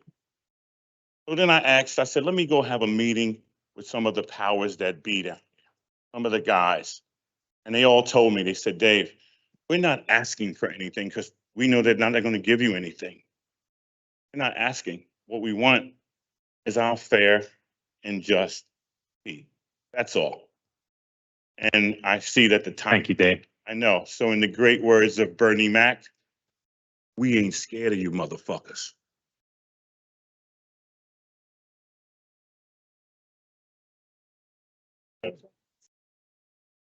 Our next speaker, 5.4, Adonis.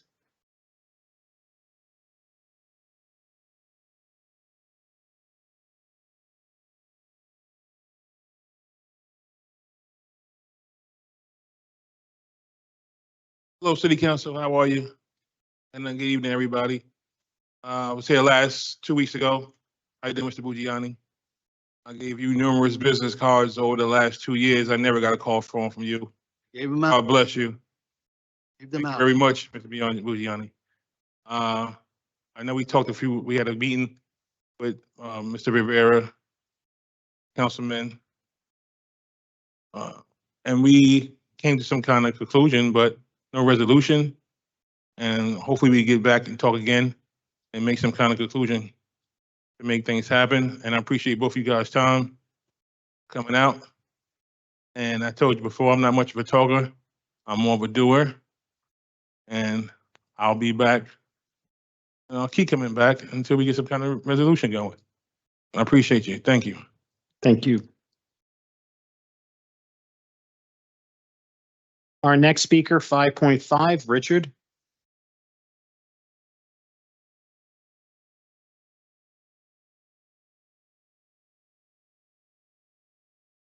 Rich, before you speak, I just want to make a brief announcement. So I know we're very passionate about things that we speak about, but if we can just refrain from foul language, only because we do have children here and sometimes children are watching at home too. So we just want to be mindful of that. But again, I know we're passionate. We can use other words instead of using the bad words. With that being said, go ahead, Rich. Good afternoon, ladies and gentlemen of the council. My name is Richard Green, and I'm here to say we're not asking the council for anything. I'm definitely not one that comes to the government officials asking for anything. I understand that the government doesn't work like that, that you all simply have a fiduciary responsibility to the seat that you hold. What we are asking for is that, well, what we're questioning is the integrity of your word. You put out a ordinance, PLA ordinance, that was for the purpose of 20% of the workforce on any jobs in this city over $25 million and that had a tax abatement. 20% of the people working on those jobs should have been residents of the city. Now, this is a 51, I think 50, between 51 and 53 page ordinance. I've read it. And it's another example of how you offer something to the people, but in reality, you're not going to enforce it. And the wording in this document alone is like back and forth. Like the people of the community clearly can't qualify for the positions that y'all are saying that they are to have.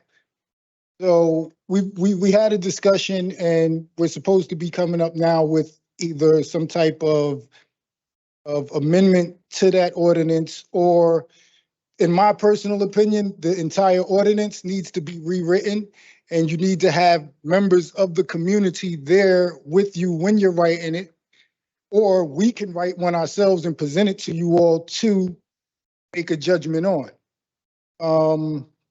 I'm not here to bash anybody or anything like that. I'm looking to get better communication with the government and our people.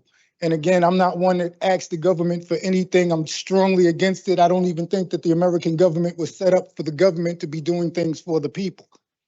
However, when the people are trying to do something for themselves, this is the point where you all are supposed to come in with the funding that's sent in for us to be able to use, which is why we want contracts and not, as Philip always answers the question, when it comes about on a study that was done in 2011 on the fact that this city does not do business with Black people, not minority, not people of color, Black people. The city is known to not do it.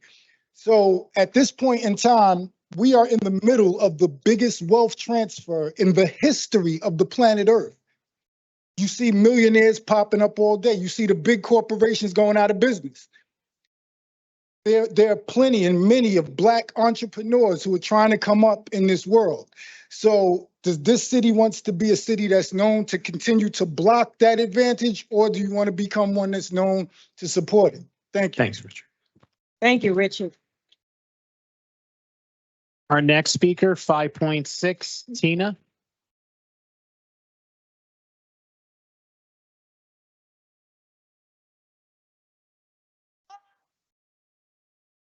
Hey, guys, yes. First of all, I just want to thank God for letting the family, for letting us be with y'all, because we let y'all down. And I want to apologize for that, because I need to get the scissors and cut all the screens off all of them so they can get this together, because I cannot believe with this development, they still I'm just so disgusted, because it don't make no sense for us keep coming up here. If you ride through the communities, you already know we need changes right there. We need good changes for the developments. We need good changes for mental health. We need good changes for different things, not the same stuff over and over. Yeah, it's looking good downtown, it's looking good in the square, but it's not looking good in where I'm from, Ward F. And Education of Gilmore, you know where building is messed up, yo. You know it's a mess for that development. You know that. So I need for y'all to get that together. And another thing is that I'm so upset. I'm just so upset with that. I can't believe with the mayor. As a leader, we should turn ourselves and do stuff a little different. As a leader, for the mayor to say that to the family, first of all, he should have just went to the family and said, we are here for you. Whatever you need, we just be there for you. And that's it. And didn't say nothing else. That's what a leader supposed to do as the first thing. I definitely love you, Education of Gilmore, for coming out with us for March. I don't know what happened to the rest of y'all. Maybe I can let the family know later on. But Education of Gilmore, I definitely like that, because we got to stand up for our community. That's what we need. I'm going to ask y'all again. I'm going to beg y'all one more time, because I keep begging. I'm going to ask y'all to let the dispensary go and let them be approved. Please let them be approved. I am doing this out of my own pocket. I beg Miss Angela for a spot, but I see she got about 7 of them in Jersey City. I beg y'all for a spot. I beg everybody for a spot. Yes, Education of Gilmore was holding me down for like 3 years for free. He was paying the rent. That building got sold. I went to another person. I don't understand. Y'all see the community changes. I'm going to the hospital, dropping off car seat, but I can imagine, because y'all just sitting about to let a development pass, sitting up there, because y'all living in good houses. You see the men running butt naked in my hallway that y'all let the development go through. For real, y'all. For real. Come out. Walk at my community, yo. For real. They was doing the Wild Wild West the other weekend. They asked us to stay in the house. We shouldn't live like that, yo. I'm doing every day from 300 to 500 a family. I'm going crazy, yo, helping these families. Y'all not doing it right. Ms. Waterman, I know you got a headache for me. I'm going to move off the mic. No, I don't, Tina. My nose is stopped up. I'm all right, Tina. Our next speaker, 5.7, Alana. No, Tina, you know I know you. My nose is just clogged up tonight. Here. No, Tina, I'm fine. Thank you. Thank you. On the left, okay. Next speaker, 5.8, Viviana.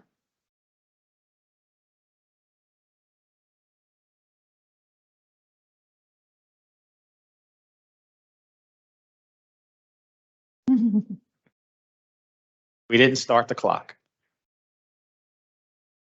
Hi, Councilman.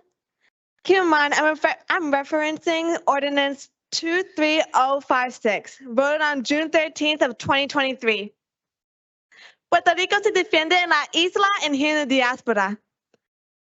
My name is Viviana Leon, 14 years old, queen of this year's Jersey City's 63rd Annual Puerto Rican Heritage and Arts Culture Parade and Festival.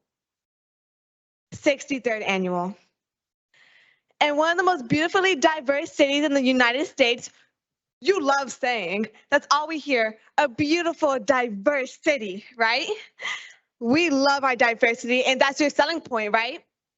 So why are we putting a chokehold on one of your largest communities that contribute to your main selling point? Want to take away or make it very difficult to have our cultural events and provide safe and supportive platforms for many of Jersey City's Puerto Rican organizations, clubs, charities, musicians, artists, dancers, poets, chefs, isn't a good idea. To simply put it, all of them, my village, love and guiding me into who I am today, an authentically cultured, proud Jersey Rican.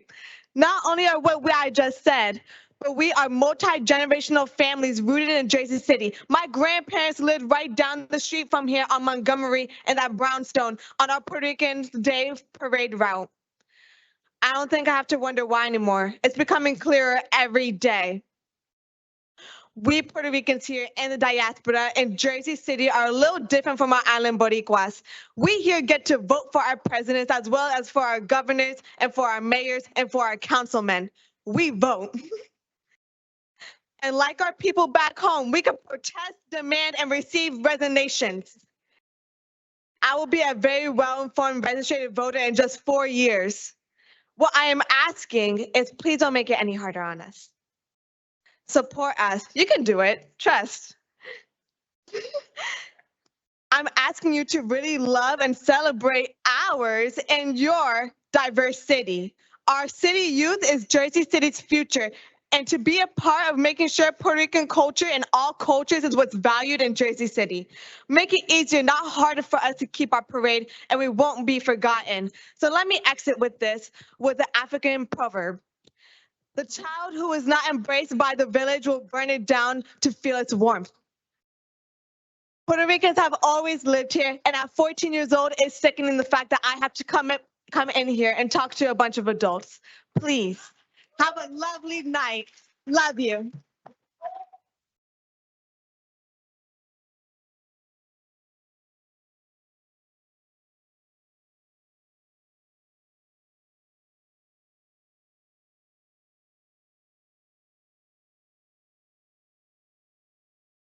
Our next speaker, 5.9, Wayne.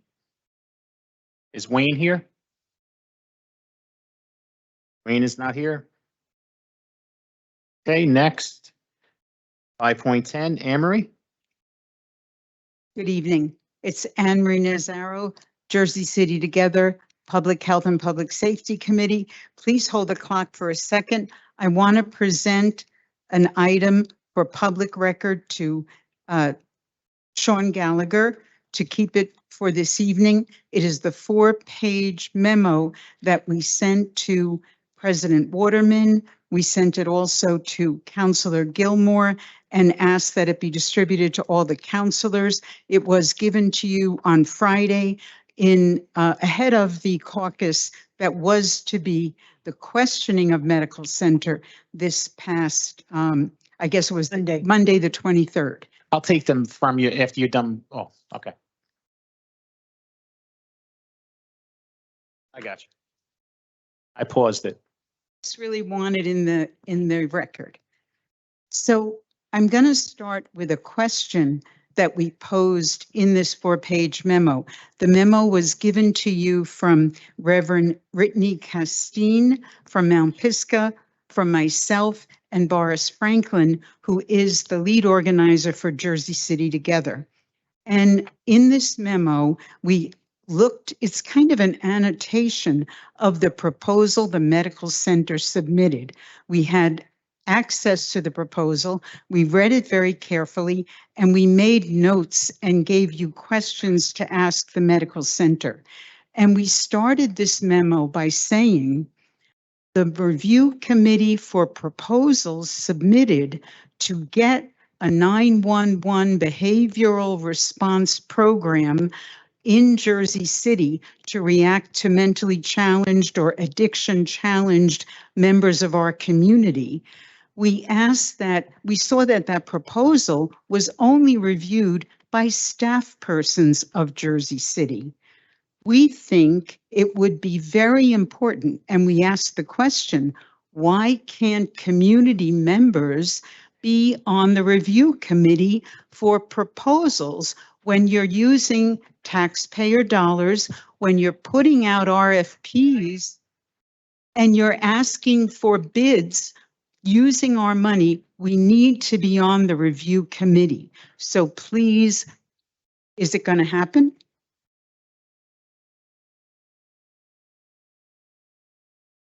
Okay, keep going. All right, that's the question. One question. The other thing I want to point out, and it's in our memo, in the proposal from the Jersey City Medical Center, 7 times the word collaborative is mentioned, 7 times. The medical center states our collaborative approach needs public safety, Jersey City Medical Center, and Health and Human Services collaborating together. The question we have is, who is telling Chief Shea, or Public Safety Director Shea, I should say, who is letting him know he has to collaborate, and the best officers Emery, on your his time is up. force have to collaborate? Thank you. Brittany, Our next speaker, wait a minute, 5.11, Sean. Jeanette. Sean, Oh, sorry. 1 second, Jeanette. Brittany, with the advisory board, can another public president be on the board? We will look into it and get back to you with a memo Okay. about it. See what we can. Anne Marie, I'll let you know. Okay. It's Brittany. She's from our law department. She's First Assistant Corporation Counsel.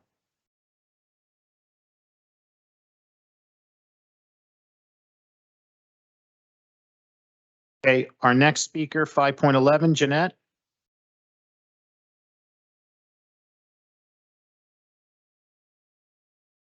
Thank you very much. I'm here regarding Liberty Humane Society. I'm highly disappointed and very sad at the outcome of the city's decision to do out what they did when I heard last week. It's a very sad thing for us who, along with many community members, were surprised to find out what had happened. And sincerely, from my heart, I can't understand how the city allowed something like so drastic by putting them out, and they respectfully everywhere joining with the city of Jersey City, partnered with Liberty Humane Society. I don't know the whole detailed story of what inspired what or caused the decision to the city to do this. And I'm very surprised at the mayor for backing such a horrendous, I can't even find words because emotionally, I'm very upset. They planned this, I'm assuming, they planned it. They had all summer and they come out with this in October, coming into the mid-winter to do something like this. The focus here is the animals that are involved. They're scrambling to find a place, and the city, honest to God, I don't understand how the city allows certain individuals or corporations or religious beings free land, and they're escorting these people out in the middle of winter, and they can't find a place for them to at least settle in or give them more time to vacate. It's just very sad. And I know I'm here alone. There are many, many animal lovers in Jersey City, dog lovers, cat lovers, and I just can't understand that there's no sympathy or comparable feeling anything towards these animals. And it just makes me sad. It's a business. It's a business for the new people to come in. They want to find people to represent them in the board. Why not work with Liberty Humane Society? They know what they're doing. They've rescued, they saved, they've advocated for the long surviving animals that they can possibly save. And all I've had people tell me, or I've seen it, the damages that the owners do, beating them up, making them deaf and blind with the hittings, forcing animals to fight. They end up in the shelters, and Liberty Humane Society's main focus is to save and give them a second chance that they deserve. Why can't the city give these people whatever they've done, the rescuing, give them a second chance? I think they deserved it. They made Jersey City look great. Thank you. Thank you very much. Our next speaker, 5.12, Russell.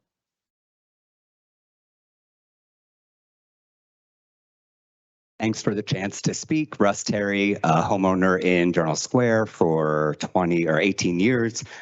Before I get to my main point, question, what are the reasons that the council members don't get a chance to respond to all the good points that everybody's making? I know there are a lot of speakers, but it's hard to know who's taking responsibility or accountability for the valid points that everybody's making tonight. Normally what take place, the council person of that ward normally gets back to that person and answers their questions, because sometimes the list is so long, going back and forth would take up a lot of time. And Okay, you know, so- some people cannot stay here as long as we can. And so we really try to hear everyone issue. Okay. But we do get back. Sometimes you'll hear us say, we'll tell one of our assistants to go over there to get the information, but we do get back with the answer. Okay, I Okay. appreciate that. And hopefully all of you hear back from your councilman on, or The issue. councilwoman on what you raised tonight. Correct. The main thing that I came to talk about is the quality of the roads, especially in Journal Square where I live.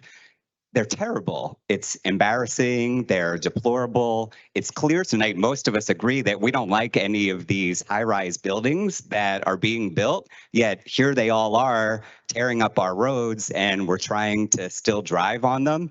And I used to say that Jersey City was a great place to live, and I can't in good conscience say that anymore. And I want to stay here because I'm a homeowner, but clearly there are a lot of problems tonight in addition to what I'm bringing up. And it's disappointing because we all really love Jersey City and we want to stay, but we also don't want to be putting up with a lot of the problems that we have to put up with. So I don't know who's in charge of the roads in Journal Square, and maybe other parts of Jersey City have the same issue. I don't know. But whoever is in charge of the roads is not doing their job. The roads are terrible. They're in terrible, embarrassing condition. And I'm happy to give you a list afterwards so that you know what they are. But anywhere you see a beautiful new high-rise, allegedly beautiful, chances are the road is torn up and not repaved outside it. And we shouldn't have to live in conditions like this. It's like we're trying to be allegedly a first-rate city on third world roads. And we shouldn't be a third world road with the property taxes that we're paying. And I don't know what these commercial real estate developers do, but whatever they should do, they should repave the road that they tore up to build their stupid new high-rise that none of us want. Thank you. Thank you. Our next speaker, 5.13, Paula.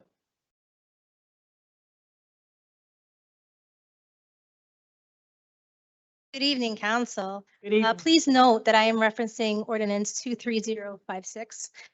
For the record, my name is Paula Moreno Fuentes. I thank you for the opportunity to be heard tonight. I have had the unique opportunity to be labeled a lifelong Jersey City resident. I am proud to mention that the very same home that my parents purchased in 1982 is still the same home where I have chosen to raise my family. After hearing all of these different housing ordinances, I feel even lucky to say that I am still here. Jersey City has always been a place filled with diversity. You can run into different populations of people within a 1-block radius. That's what makes Jersey City so special and unique. Understanding that very principle is why I am here today. Our own mayor, Stephen Fulop, graciously said on August 9, 2023, at the Puerto Rican Day Parade Gala, that Jersey City was built on the backs of Puerto Ricans. A couple of years ago, I decided to allow my son to join the royal court. While the criteria is pretty straightforward, what transpired following his initial application left a mark on me. Daniel had to submit a video response and an essay, one explaining what Puerto Rican means and the other explaining how he would be a future leader to this community, Jersey City. I was floored. Daniel mentioned many, many things, but when he mentioned pride in his culture and the narratives of my family, I was shocked. We work so hard to instill in our children the confidence of who they are, and we attempt to give them all the tools that they will need to step forward securely within themselves to take on the world. I was humbled. As part of the introduction of the children of the Royal Court, the Puerto Rican Day Board decided that they were going to have snippets of each of these kids in their introduction. It wasn't only my son who felt pride. Each one of them had a beautiful thing to say about being Puerto Rican and the culture and of being here from Jersey City. The rich history and the pride was not only prevalent in my son, but in other future leaders as well. Gone are the days where being Puerto Rican or a person of color is a negative idea. We are now leaders, lawyers, doctors, and engineers. We are teachers, principals, and officers of the law, and we are artists. Not only does this parade celebrate the youth, it also highlights our community and the members that help Jersey City run. To celebrate our culture and our stories should not come with a price tag. It should not have any type of retribution to board members, event planners, or the community.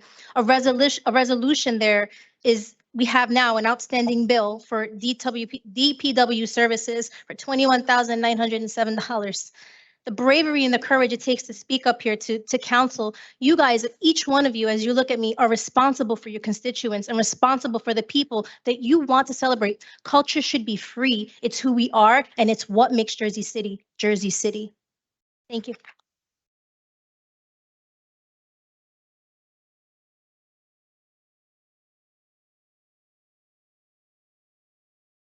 Our next speaker, 5.14, Cookie.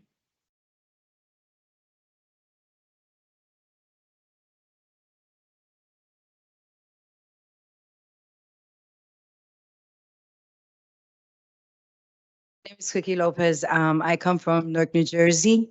I'm a retired Essex County Sheriff's Officer from Newark.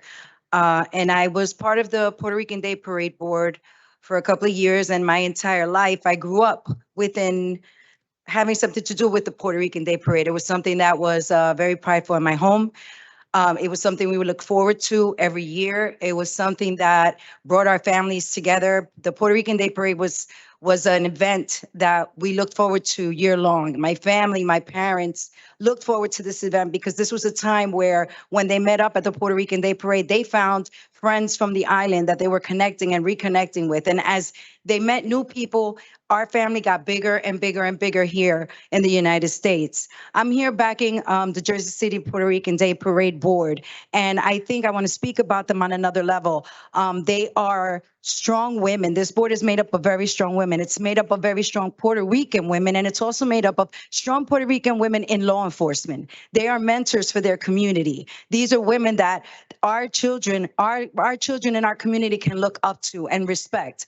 This parade is detrimental. It's very important to our people. And just like us in Newark, New Jersey, it's the fees that really hurts us. It really does hurt us. But what you have to realize is during this Puerto Rican Day Parade, it's not just the one day of the festival, it's the year-long celebration preparing for that festival. And what happens when we're working on this board, we get donations, we get coats, we get food, we get toys that we give out to the community, not just the Puerto Rican community, but the community that really needs it. We also get to help other people while we're working to get this parade going. So this parade is not only for the Puerto Rican people, it's for our community. And I just feel that we, as proud Puerto Rican people, through this organization, we are doing our job. And what we're doing, we're also helping you do your job. So it's very important that if we can do all these things for our community with what we get during the Puerto Rican Day Parade, then at the same time, you can help us make your job easier by lowering these fees and making it more feasible for us to put this Puerto Rican parade together and celebrate our culture, our people, and our youth. And that's all I have to say. Thank you so much. Thank you.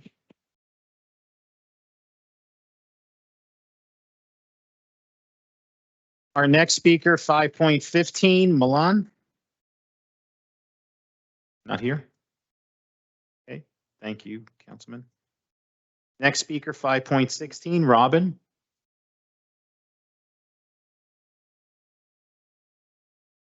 Good evening. The last time that I was here, I didn't get the opportunity to talk about the proposal that was, request for proposal that was released by the New Jersey Division of Mental Health and Addiction Services. That was released on 10/6. This is a program that would create 988 mobile crisis response teams. And what they're looking to do is have 11 teams that are planned to cover Essex and Hudson County. It will include a program director, supervisor, mental health professional, and a peer specialist. It's a program that's designed to be 24 hours a day, 7 days a week, 365 days a year.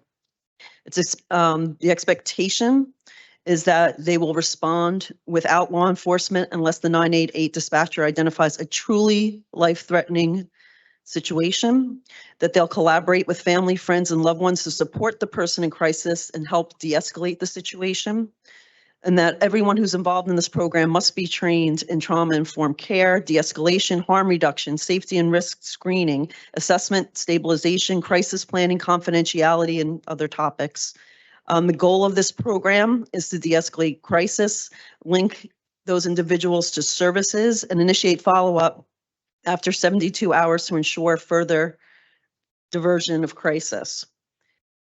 It involves developing a plan to oversee the distribution of a survey to individuals served in different formats, so text, email, paper, to make sure that the folks who have been served can give feedback about the program. I urge you all to meet with Valerie Milkey, who is the Assistant Commissioner for the New Jersey Division of Mental Health and Addiction Services in the Department of Human Services, to discuss this 988 program, to identify any potential implementation difficulties should the city look to implement a 911 response program in the future, like the one proposed by Jersey City together. And I really hope it's not going to be the BERT program for Jersey City Medical Center, because any program that has a $4 million program on the table and only has one person who can answer questions, to me, is very questionable. I don't know how someone writes a proposal like that without having other people in the room who could possibly answer those questions when he's, quote, on vacation. Multiple programs with different access points and different dispatchers from 988 and 911 may lead to confusion, which can lead to tragedy. The police failed to take their time when they responded to Drew's crisis. They rushed to, quote, resolve the incident and ended in fatality. If the city does not take its time to ensure that the proper programs are in place to respond to residents in crisis, we're going to see more deaths. I urge you not to rush. Do your due diligence to ensure that the complicated details of implementing an effective, comprehensive crisis response are clear before you fund any municipally funded program. Thank you. Thank you, Robin. Our next speaker, 5.17, Olivia.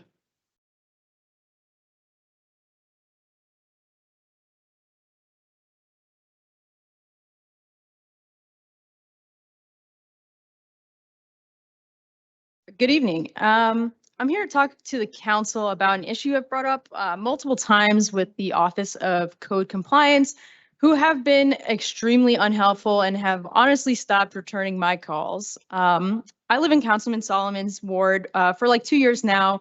I've never had any issues before September of this year.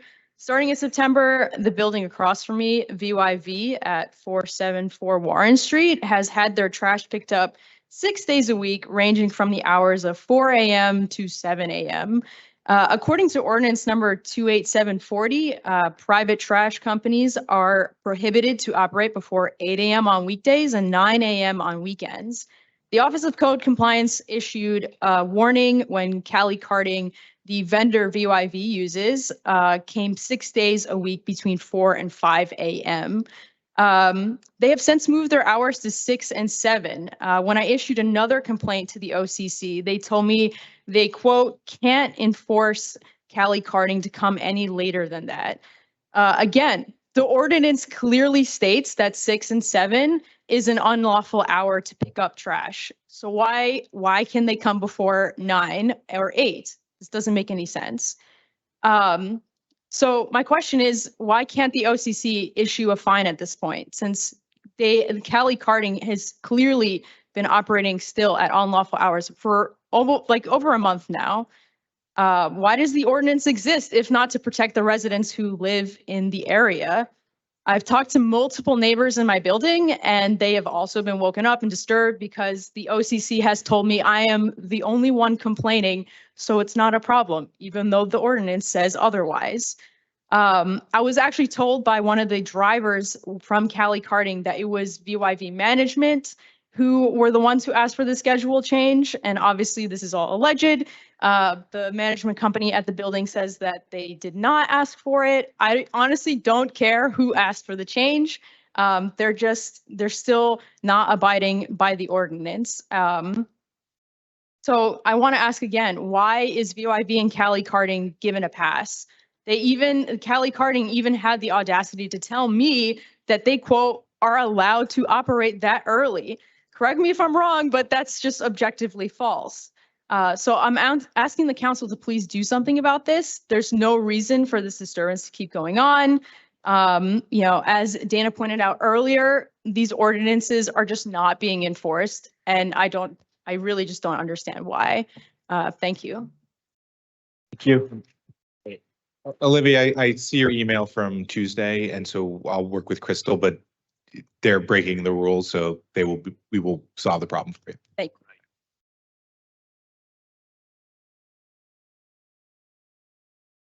Okay, our next speaker, 5.18, Brian.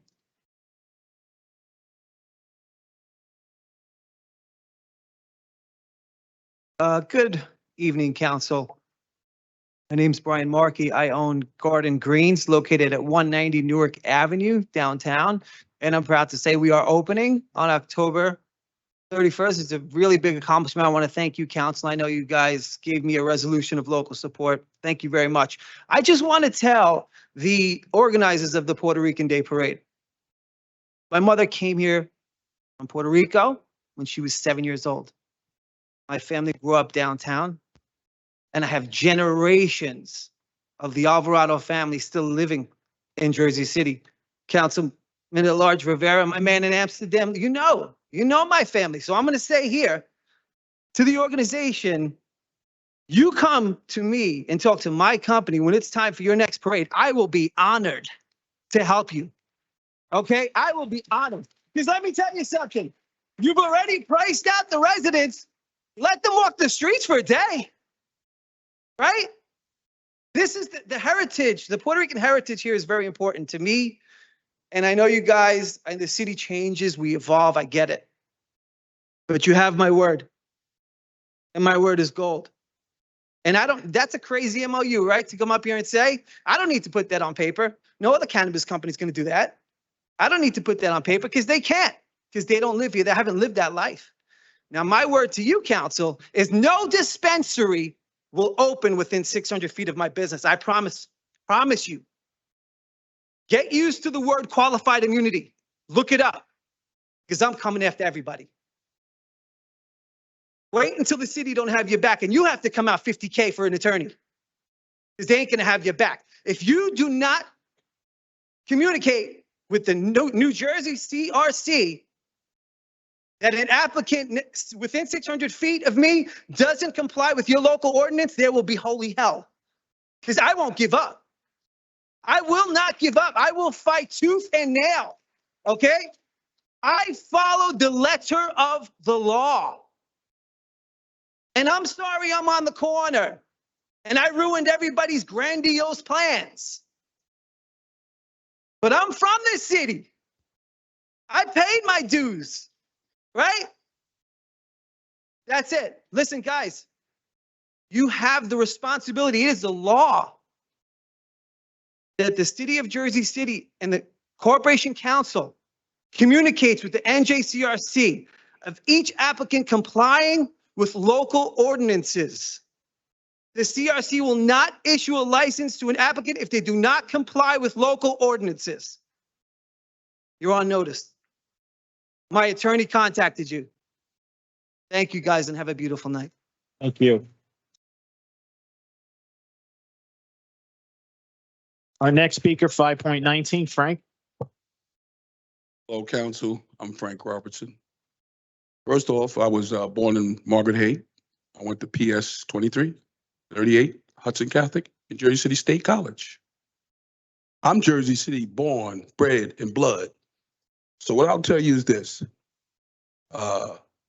Mayor Solomon, you talked to me about the pedestrian plaza where we wanted those bikes running around, and you said the HDSID, which I don't like. They said they didn't have money for the police, and you said that you did. So I want to hold you on your word that you take care of that pedestrian plaza. And also that green zone that he's talking about. Jersey City had a green zone last year that you could only be in that map. only could be in that map. And if you follow the law 21-053, where it says 600 feet, there would only be 18 dispensaries in Jersey City. So now you're saying that you don't have to be in that green zone. You could be in the whole Jersey City. Also, my guy, Gilmore, said the rules are the rules for everyone.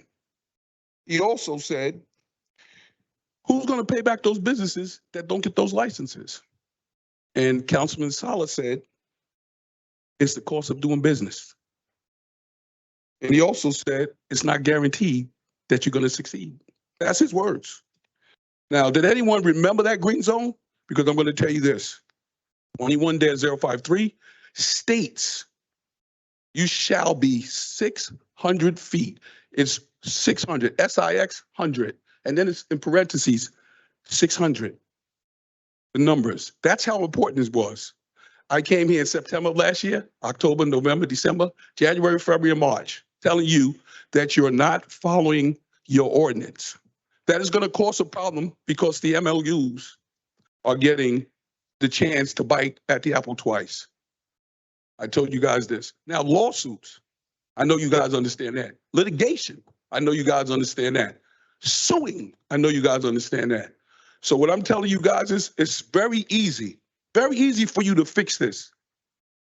Read the law where the state says that you must not approve anyone 600 feet because it's an incomplete application.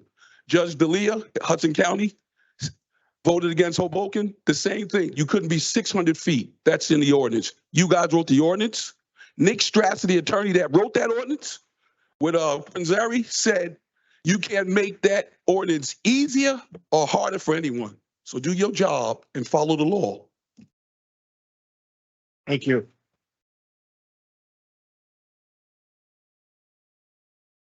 Our next speaker, 5.20, David. David here. Thank you.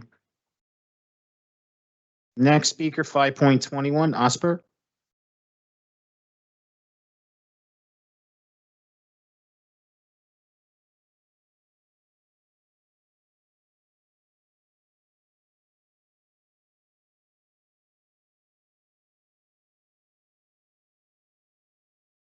Start by saying good evening to Madam Council President, members of the City Council, and city staff. All too often, we get bamboozled, suckered by persons with fancy titles like Esquire or Doctor at the end of their names. Don't believe the hype. A wise man once said, the rules are the rules for everyone. Some of you may know who that person is. That means whether you are rich or poor, no matter the color of your skin, your gender, your religion, or your sexual orientation, the rules are the rules for everyone. This very council planned, deliberated on, and passed City Ordinance number 21-053 for everyone.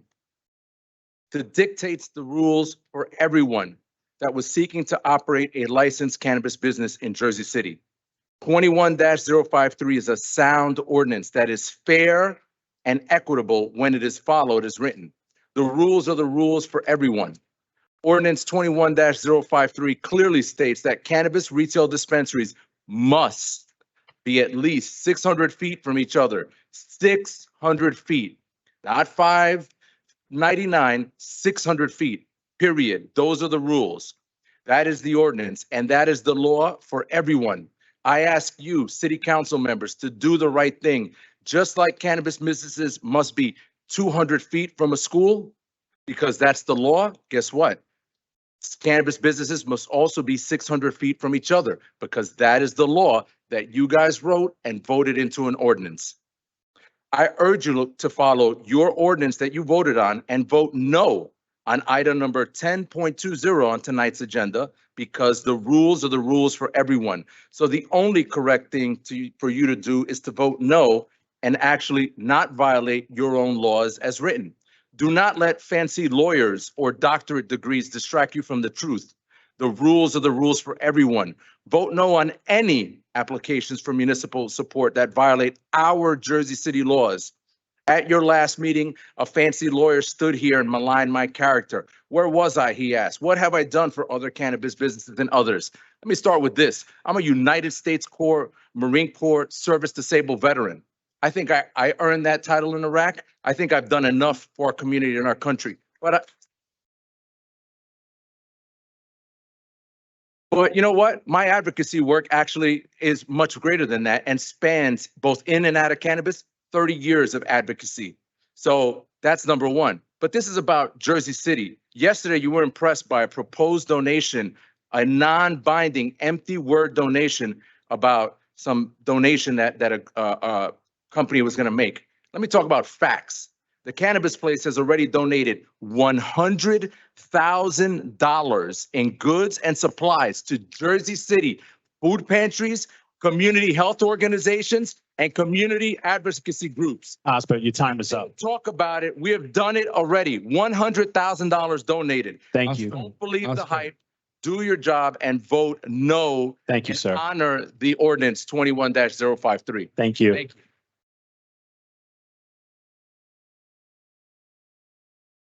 Next speaker, 5.22, Michael. Michael here? Okay, thank you. Next, 5.23, Elizabeth. Is Elizabeth here? No. Next, 5.24, Antoinette. Not here. Thank you. Next, 5.25, Juan. Good evening, members of the council. My name is Juan Cartagena. I am a lifelong resident, born and raised right here in Jersey City, live in downtown Jersey City, attended the wonderful public schools of Jersey City, and I'm also a proud Puerto Rican. I'm actually here to talk about something that's already been referenced by previous speakers in today, and that's making sure that the council is aware of the disparate treatment that the committee's parade committee was dealt with this past year. At the 11th hour, incredibly outrageous fees were assessed against the committee, threatening the performance of what would have been the 62nd annual Puerto Rican parade here in Jersey City, and next year will be the 63rd. It is my understanding, and I've studied Puerto Rican communities throughout the United States. It is my understanding that the one here in Jersey City is the second longest one in the nation, behind only the National Parade in New York City. So I ask you the following things. I know you've been very busy. I know you have to hear these issues from a lot of our constituents. I know there's a lot of things that sound a lot more important than this, but the arts have to be supported. Jersey City has already played a role in making sure there's a Jersey City Culture and Arts Trust Fund. I know it very well. But when it comes to the issues of the Puerto Rican Parade, we have to recognize a couple more things. Number one is the incredible richness of the city's diversity, which is underscored by the fact that the Puerto Rican community in Jersey City goes back at least to the 1940s. 1940s, easily. When I grew up in Jersey City, and I am now 67 years old, when I grew up in Jersey City, this community was vibrant and powerful in so many different levels. The fact that the Puerto Rican Parade exists, and the fact that Puerto Rican Parade brings thousands of Puerto Ricans from all over the state and across the river here to Jersey City to celebrate this heritage and culture is actually a beautiful message that Jersey City gives to the rest of the world. We come here to celebrate. But the fact of the matter is that the way the committee was treated last year, this current year, was pretty outrageous. This ordinance that I referenced, 23-056, will go towards some way of trying to even out those issues. But I ask the council to pay attention. Pay attention to how the city's parades, all the parades, are being treated, making sure they're being treated equitably, fairly, and in a way that allows the city to continue to celebrate its incredible diversity and giving us another chance to celebrate this for the 63rd year. Muchísimas gracias. Thank you. Next speaker, 5.26, Batania. 5.26. She's here.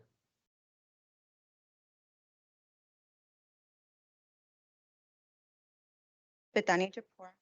I'm here for my friend, Felix Ramos, sitting here, and on the list to speak after myself. However, he does not speak fluent English, so I'm here to help him better explain his situation.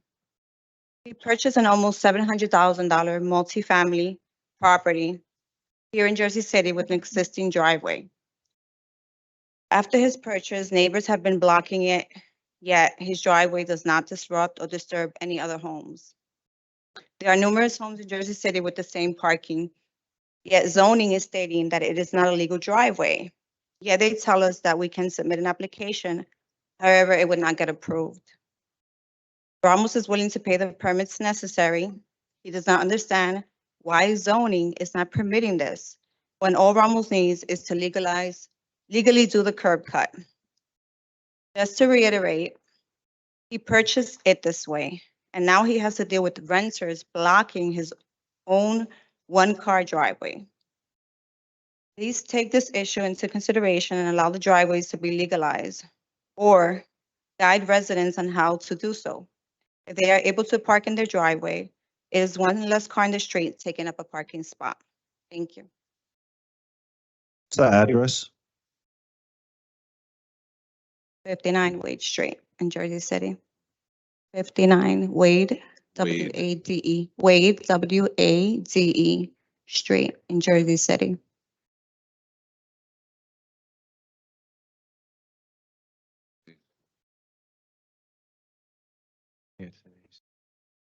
He's not here. Is the next speaker Felix Ramos, the person you're referring to? Yes. You want him to come up and you translate for him? Sure. Would it be okay if I translate in real time? Absolutely. Absolutely.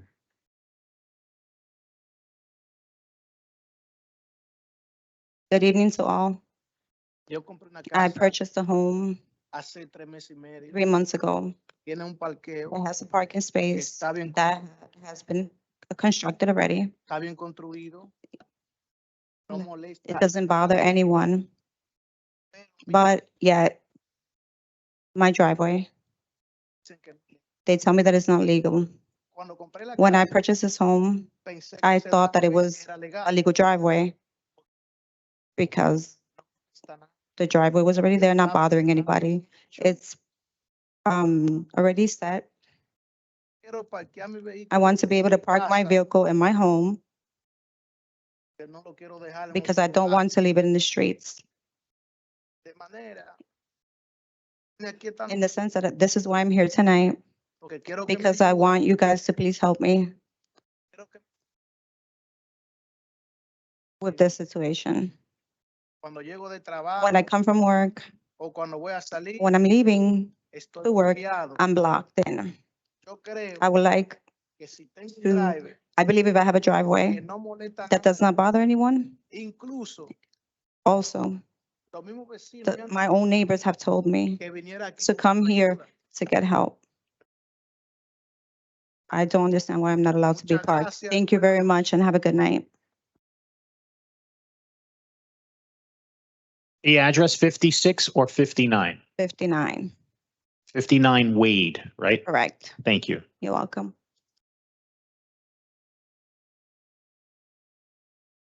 Are you translating for the next speaker as well? Okay. You're welcome. Good evening, all. Me and my husband have a home here in Jersey City, 57 Wade Street. We have also a driveway. I have 2 kids, and one of them is autistic. And it's sad that I actually have a driveway. And when I'm going to school in the morning, a lot of times I cannot leave because I'm blocked in. I go to zoning, they don't help me. They tell me that there's a law that does not allow any more driveways. However, this is unfair that I'm working in this country. And with a lot of sacrifice, I've purchased this home, and yet I cannot be comfortable. I ask you to please help me in this situation. As a mother and as a citizen of Jersey City, please help me with the situation with my son. Thank you. connect. Pásate ahí, ellos te van a coger la información para así poder mandar una persona para visitarlos a ustedes. So, la asistente mía está allí, usted puede pasar allí, ella le da la información. Okay. Next. 5.29, Peter.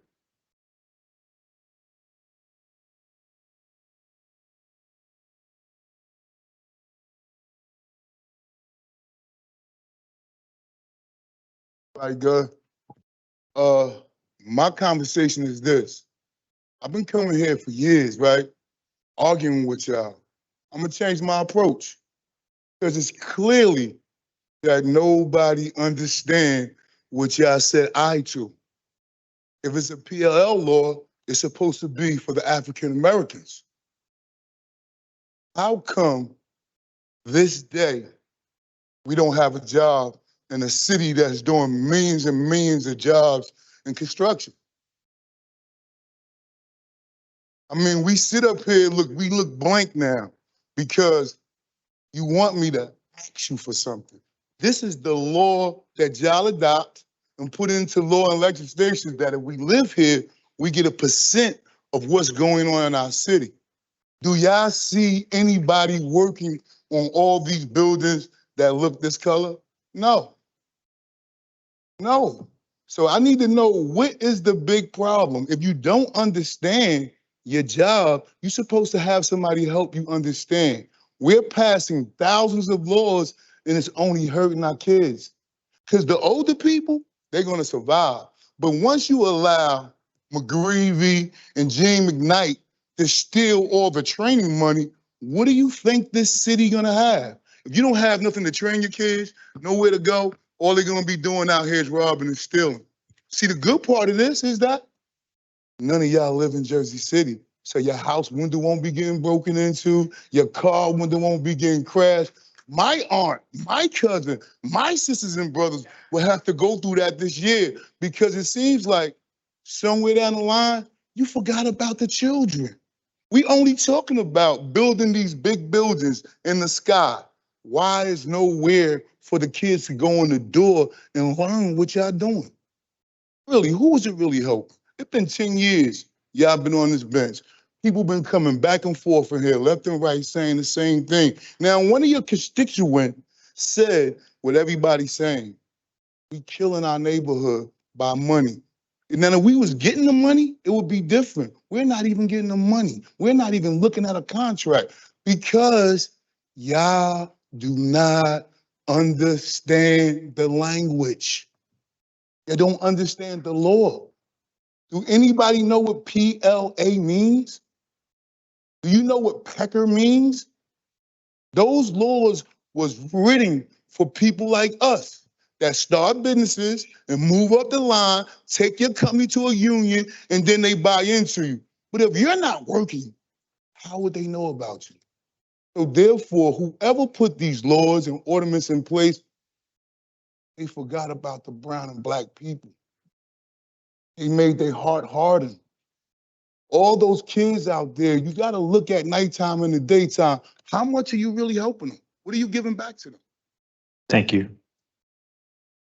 You got to look into that.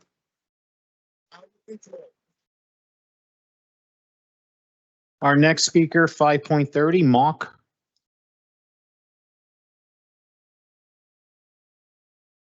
Evening, Council. I come to speak before you tonight because I don't know where else to go with this. I was neither born here nor raised here, but I've lived probably 40% of my life here. And my wife and I were founding members of Learning Community Charter School and a preschool. So we've been involved in the community, and we still are. And there's a problem that's in plain sight. We all know it. It's probably affected some of you personally. And that is the current safety situation on the streets and the lack of enforcement. There apparently is no police enforcement at this time for things like going through red lights, for speeding, for the common infractions that impinge on us all. We know, we've seen this like last week, I think it was, there was a horrific crash on Patterson Plank Road. Someone was going 100 miles an hour. The county road, it's in Jersey City. My question to you, since you're the council and you approve the budget, is who is the public official who either explicitly or implicitly made the policy decision to back off on enforcement in terms of normal traffic laws that we're all accustomed to, we all know they're there? And will they come forward and take ownership of that and explain it to the public? Because I don't have an explanation for it. It affects us all, no matter who we are, what color we are. If someone goes through, speeds up to go through a red light and blows the horn while they're driving their Ford pickup truck on the corner of Marin and Columbus, he can hit anybody. And this is getting to be a really big problem, and we all know it. There are state laws on the books, there are local laws on the books for regulating this behavior, and there is no enforcement. And I ask you, where do we go with this? Thank you. Thank you. Our next speaker, 5.31, Stephen. Stephen here? Thank you. Next speaker, 5.32, Cameron.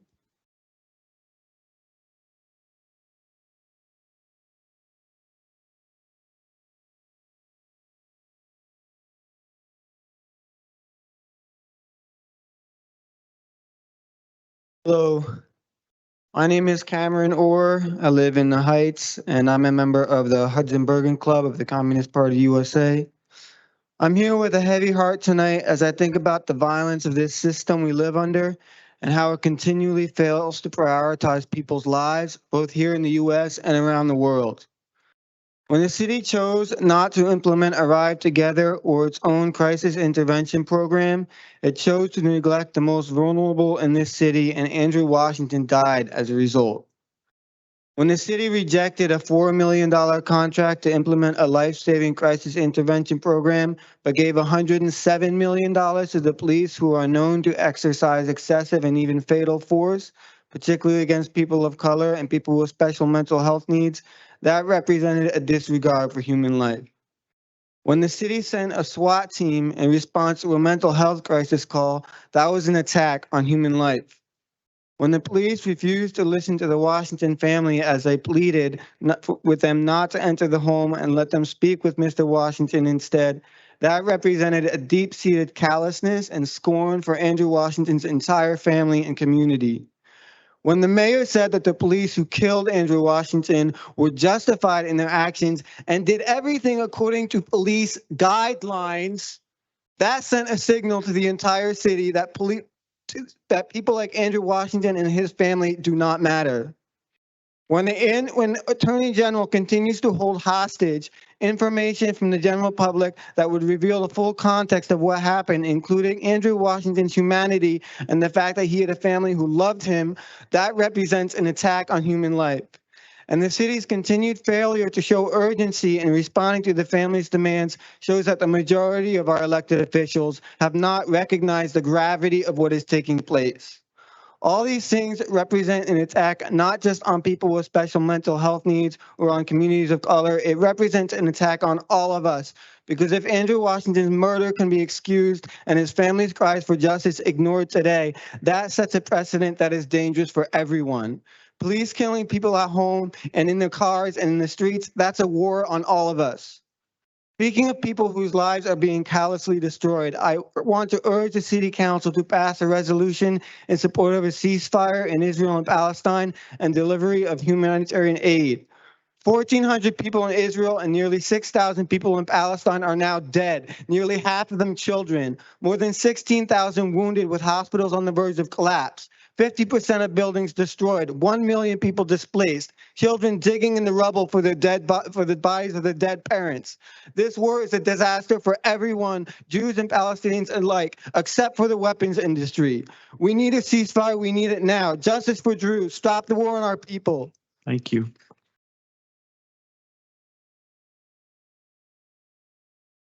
Next speaker, 5.33, Janet, I'm sorry. It's Janine. Good evening, everyone. My name is Janine Brown, and I'm here to address the community response resolution.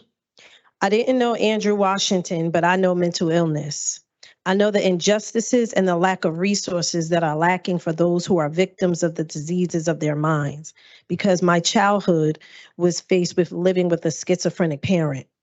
I am not here tonight to criticize the council. I am here to be a truth teller, to voice how we as a community can fill in the gaps to meet the needs of Jersey City residents. Drew's death was tragic, and while I acknowledge the council's rapid response to rectifying the RFP for the community crisis response, respectfully, there are several things wrong, and I implore you to slow down and review it with a fine-tooth comb. For starters, it appears that the medical center was the choice because of their proximity. At the October 10th caucus meeting, it was stated that they had the best proposal and have been doing this work for 34 years. However, they have proven time and time again that they are ineffective. It was stated that $345,000 was needed for startup costs to acquire the necessary tools, but after 34 years in business, they don't have it, nor do they have the staff already in place. It was stated that they would bring in folks. That is a red flag. Therefore, a measurable evaluation and monitoring process is necessary to ensure that they are meeting its expectations. Secondly, there is $1.2 million to operate Monday to Friday from 10 to 2 because the data shows that that's when most of the calls take place. But mental illness ain't on a schedule. So that means more funding needs to be allocated to ensure that there can be a functional 24/7 crisis response. So the effort is appreciated, but the RFP is just a start. I understand that this was on the table before Andrew died, but this RFP doesn't even address the violence toward mentally ill people. It was also stated that this is a broad response to mental health, which means officers will still respond when they sense danger. So more training is necessary for officers. More de-escalation and trauma-informed care is non-negotiable when dealing with mentally ill people in Jersey City. Please, lastly, we need your advocacy at the state level for a CCRB. Thank you and have a good evening. Thank you.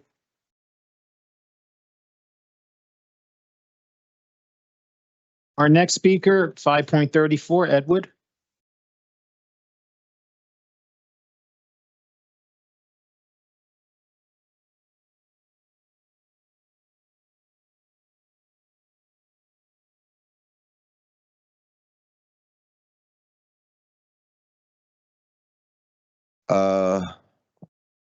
My voice is still sore. My voice is always hoarse. I'm always hoarse coming down here and I'm mad about it. And I make sure I let you know because I love my voice. And it's always being taken from me because I use it in the community. Just this past Sunday, October 22nd, was National Day of Protest against police brutality. And of course, I, Edward Perkins, was out in the community at a protest. It's more than unfortunate that here in Jersey City, we've never had one, but this year, Drew Washington's family was head. Their nephew, their son, their cousin being murdered by the Jersey City Police Department, and them stepping up. Having to step up, of course, because they've been neglected. Our backs, your backs, our backs were turned to them. And everybody else, they say what? Director Shea said about 1,868 calls this past year into the mental health crisis, the unit, and we failed them. If you watch that 30-minute video that the Attorney General released, when the police walk up the steps, the two gentlemen there at the door are EMTs. That whole 30 minutes, Drew was denied. We all were denied. Somebody who was trained in trauma-informed care. So it's more than pitiful. I don't know what would have happened had Jersey City Medical Center, what in the world? Monday through Friday, 2 to 10. Monday through Friday, 2 to 10, $4.3 million. It's more than disgusting. I'm going to make sure I always come down here and put it on the record. I'm going to make sure I always come down here and put it on the record. There's so much more I need to address you on, but I'm going to piggyback what was said from the member from Jersey City Together. An advisory board council or some sort of community presence should also be a part of any RFP going forward with Jersey City Medical Center and the crisis intervention spending. That's similar to the CCRB. I have to talk with you more about that too, because a resolution did come from this body in support for a CCRB. So I think more work can be done with all of you and us in the community, because it was said already, we need action at the state. So I think there's more that could be done. We can start building some sort of relationship, because we have to put our money where our mouth is. And justice for Drew. Thank you. Our next speaker, 5.35, Gina.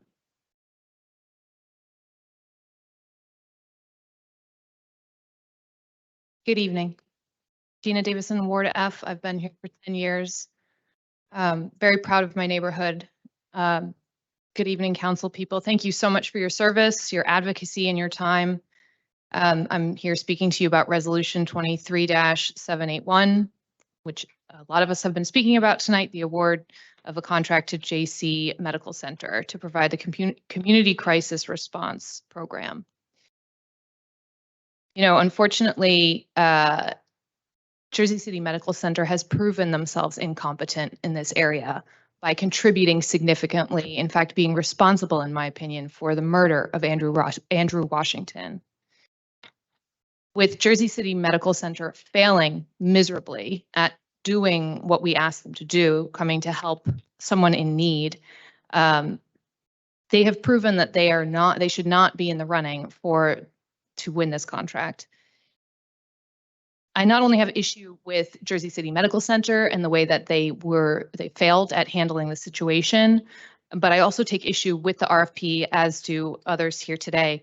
I want to echo the sentiments of Anne Marie, Robin, Ms. Janine Brown, who've all taken issue with the way that this RFP is worded. I understand that there's urgency. I'm grateful for the fact that there's urgency in renewing the vigor in which we approach this solution, and we do need to act quickly, but we also need to slow down. I've been in healthcare, running the business of healthcare for 15 years. I have never heard of such a spectacular failure being awarded with $4.2 million and a 3-year contract, 3 years. The gold standard in this country that has been pushed forward by the 988 number and other organizations is that less than 2 or 3% of calls should ever roll over to the police department. That is clearly not what Jersey City Medical Center is setting out to do. If you read the language of their response to the RFP, it does not say anything specifically about helping folks without enforcement without law enforcement, and this is a huge problem. I don't believe that we should be giving our tax dollars, our hard-earned money that comes from us, the citizens of Jersey City, to then turn around and very likely kill more of our friends and neighbors. This is not an appropriate response, and I urge the council to continue to pressure Ms. Stacey Flanagan, who has had 10 years to solve this problem and who has not done so. I do not think she gets to now come in and try to save the day and push through a resolution where she gives money to her friends at Jersey City Medical Center. Thank you all for pressuring her on Monday, and I ask you all to continue to pressure her for specific answers to the questions we have for her. Thank you. Thank you. Our next speaker, 5.36, Carol. Good evening. I'm Carol Harris. I'm a member of Jersey City Together and worked on the Public Safety Committee who helped to develop the original requests for the 911 proposal. After reviewing the grant application that the Jersey City Medical Center has put together for their 911 crisis intervention behavioral health program, I felt it was very important for me to come and share my personal reaction to what they're asking, they're proposing to do. Even though I believe we really need a crisis intervention team in Jersey City, but we need quality. I feel if we meaning you, if you approve this proposal, it is like putting a Band-Aid on a hemorrhaging artery. It's inadequate, and we need quality, not a quick fix. Can you imagine what it would be like in Jersey City if we employed the police department or the fire department for 40 hours a week? What havoc it would wreak? Why would we contract with a provider for less than 24/7 hours of service? That says to me that the company doesn't take services to the mental health community who are citizens of Jersey City seriously. And I feel if you as our representatives approve such an inferior proposal, you are not taking the needs of the mental health citizens so sincerely. Our tax dollars are very valuable. I've born and raised here in Jersey City. I've worked in poverty programs. I volunteer now 3 days a week in a food pantry. I believe in helping my neighbor. I need you to help my neighbors by doing quality. Please do not approve an inferior grant. Thank you. Thank you. Our next speaker, 5.37, Philip. Did he leave? No? Carrington, we sure? Because you know Phil is at, Phil? No, he's not here, he left. Okay. Thank you for the double and triple check on that one. Here. All right, next, 5.38, Spencer.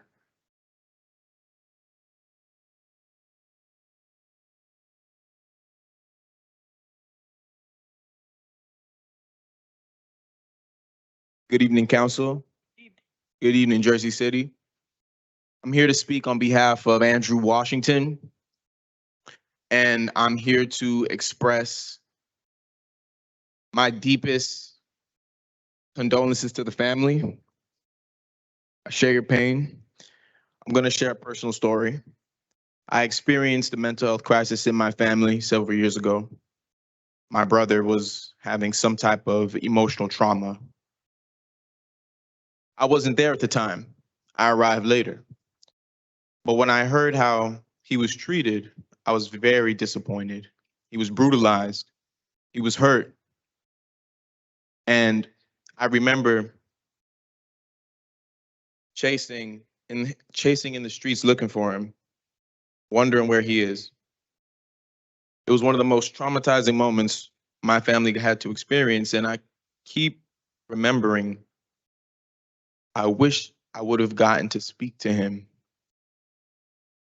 even if he had a firearm, which he did not, but even if he did, if he would have took his own life, I still would have wanted to be there so that he didn't go alone, that he knew his loved ones were with him. So I have personal experience with that. Andrew Washington is not an isolated incident. It's not a matter of if this will happen again. It's a matter of when. It's a matter of when.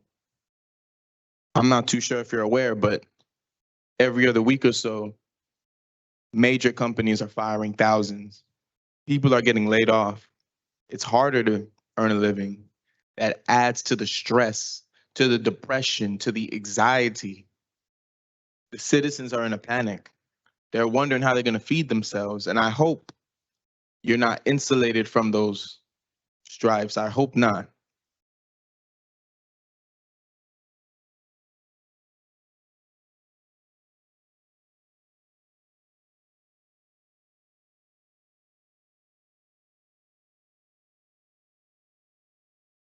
I'll close with this. Andrew Washington, his life, his experience, so far has become a stain on this city. It has stained our image and it will stain our reputation. God forbid that moment ever happen again. I want us all to be able to look back and say, we did everything in our power to prevent it from happening again. Say his name. Say his name. Say his name. Thank you. Thank you.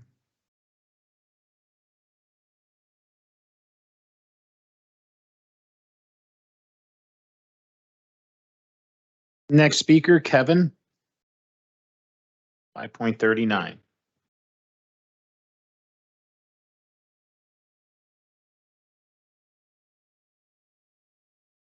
Sorry to have to follow that with something so very different. Hello, my name is Kevin Weller, and I stand before you protected by Jersey City Rent Control Ordinance 260. As the previous rent leveling administrator, Dinah Hendon, once told me, rent control is the default in Jersey City, while exemptions require specific actions. On October 19th, 2023, the Jersey City Rent Leveling Board joined Union City, Woodbridge, Hoboken, and Superior, Appellate, and Supreme Courts of New Jersey in ruling with a unanimous 6-0 vote, no filing, no exemption. They also determined no proper notice, no exemption. Neither requirement was met in our cases. The Rent Leveling Board ensured equal treatment under the law and that our administrative process came to a lawful conclusion. We have now been together for 324 speeches. Right now, I'm giving speech number 325. Each of you has very much been a part of our journey. It's probably fair to say even our pain was in some ways a shared experience. Many have encouraged us to go to court and to the degree possible to shorten the administrative process.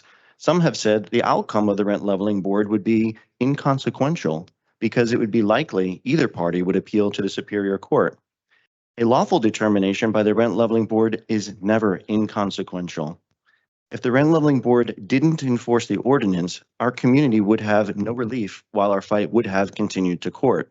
The homeless and displaced who have come before you would have been left to wait likely for years. A lawful determination provides immediate relief for those who were illegally charged. If the Rent Leveling Board didn't enforce the ordinance, everyone who would have come through this process after us would have been forced to suffer a long and expensive delay in court. This would only change if we won in court someday far into the future, which would then force Jersey City to uphold the law. For the sake of every renter in Jersey City, that was our greatest fear. The most watched lawful determination of any rent leveling board in the history of our country will not only provide a roadmap for Jersey City tenants and Director Richardson, but will also set an example for the entire state of New Jersey. That reality was worth our best effort, much of which happened in this very room. I very much look forward to turning the page together now that we are on the other side of this long-fought struggle. On the issue of rent control at Portside Towers, Jersey City and the tenants are now fully on the same side of the law. You will find us to be very formidable allies. Thank you. Thank you very much. Our next speaker, 5.40, Sean. Good evening. I stand before you today with a deep appreciation for the Jersey City Rent Leveling Board's decision to side with the tenants last week. It was a long, hard fight for so many to be heard on the injustice that was occurring by our landlords. It shows that a collective voice of the community can influence positive change. We thank you for hearing our voices, for acknowledging the challenges we face, and for recognizing the importance of stable and affordable housing and following the law. As spoken by Commissioner Sullivan C. Johnson III, who addressed two central issues to the required claim that must be filed at least 30 days prior to the issuance, he said, and I quote, "The decision that I feel is best is to render in favor of tenants, and the reasons for that is as follows. I find that the notice requirement for 100 Warren was insufficient because it was not provided at least 30 days before the certificate of occupancy was issued in 1992, end quote. He also addressed the requirement of notice to tenants when he stated, quote, "But there's a statute that provides that exemption also requires prior to entering into any lease with the tenant that the owner of the property must provide a written statement to the tenant that the building is exempt from rent control for such time as may remain in exemption period." And in my review, I just didn't feel that that requirement was met. So as my particular opinion on it is we should favor the position that was taken by the tenants in this case, end quote. As we express our gratitude today, let us also recognize that our work is not done. We must continue to support and strengthen initiatives that promote affordable housing, and we must be vigilant in protecting the rights of tenants. Let's revisit a standardized illegal rent petition form that we submitted to you so to make it easier for tenants to know their rent control status. Thank you. Next speaker, 5.41, Jessica R. Not here. Thank you. Next, 5.42, Judith.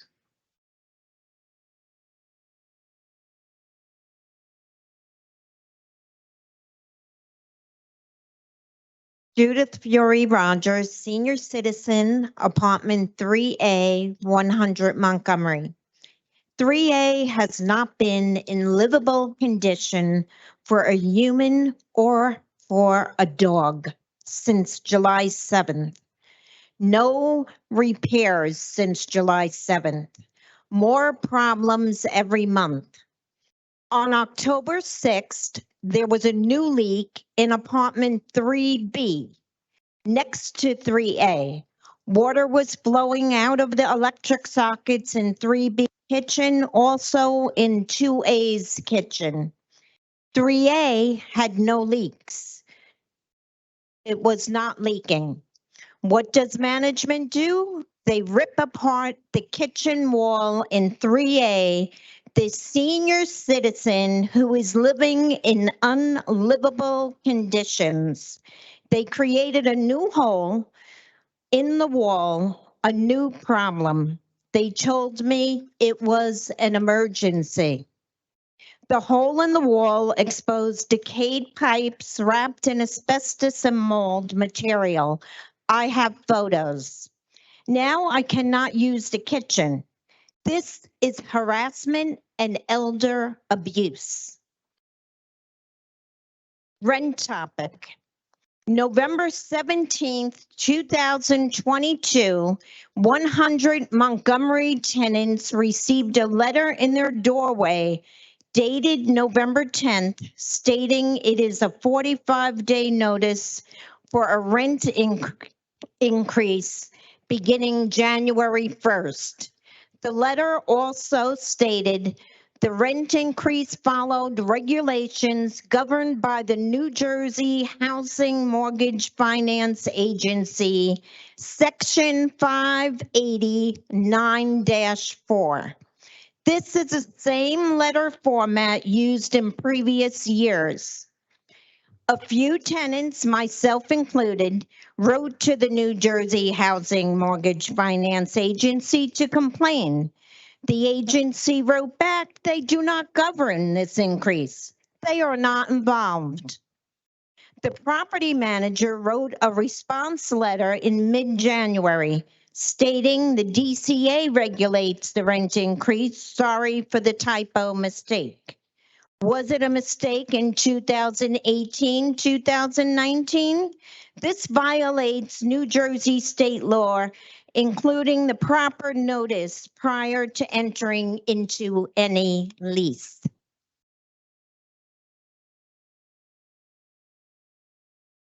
Our next speaker, 5.43, Shannon. Good evening. Portside Towers has breathed a collective sigh of relief in the days since the October 19th Rent Leveling Board hearing. We are grateful for the lawful determinations that were made. I found Commissioner Hill's words to be especially moving. He said, quote, "This is happening all over the country. It's happening too much in Jersey City, from downtown to Greenville. Tenants are not being treated fairly. Owners are not doing what they're supposed to do to allow tenants to get their." He made a point that is important, that he acknowledged the owner's position, but pointed out that owners must, again, I quote, "do your due diligence to make sure the tenant is protected." There is a process for filing, and the Rent Leveling Board saw, as we did all this time, that the process was not followed by our landlord. And not just a little deviation from the process, but a lack of filing at all. As we recently saw in Hoboken, the owners of the Avalon filed, but did so just 1 year too late. Their Rent Leveling Board found on the side of those tenants as well. Following the process applies to every municipality in New Jersey with the same limitations in place. The simple words we have been saying, no filing, no exemption, have been reinforced and confirmed. We are pleased with this outcome, and not just for our apartment building. We are encouraged that others in Jersey City who might find themselves in similar situations where owners do not meet the statutory requirements have an avenue and precedent to protect themselves. Thriving, stable residents who don't fear losing their homes due to illegal activity, clearly this benefits all of us. I hope you, like we, see this benefit and understand how much better it is for all involved that immediate relief is secured, as opposed to further damage ahead of a New Jersey court. Breathe a sigh of relief with us that tenants and New Jersey are aligned as allies. Thank you. Thank you. Our next speaker, 5.44, Joel.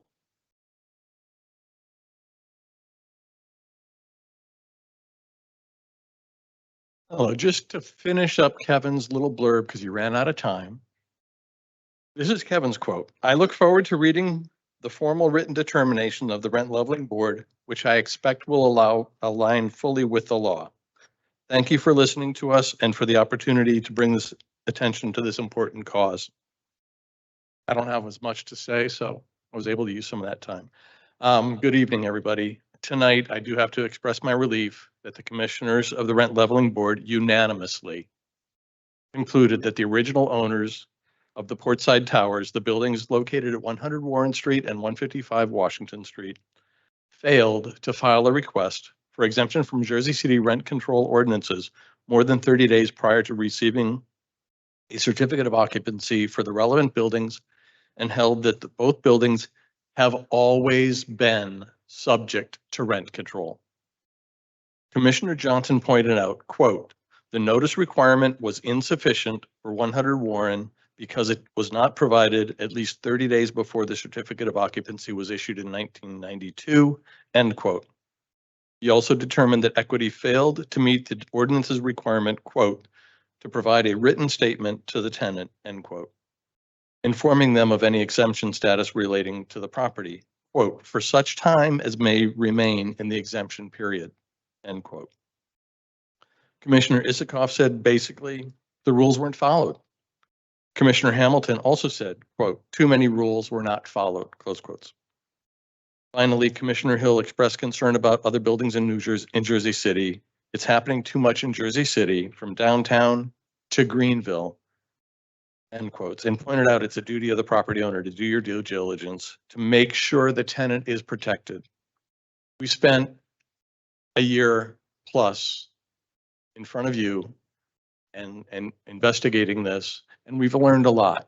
And we're more than happy to share with any part of Jersey City, any residents, to go through this battle.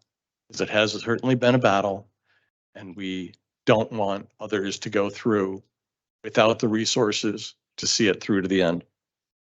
The commissioners followed these statements that I just mentioned with a unanimous vote on the resolution that Portside Towers, again, have always been subject to rent control in Jersey City.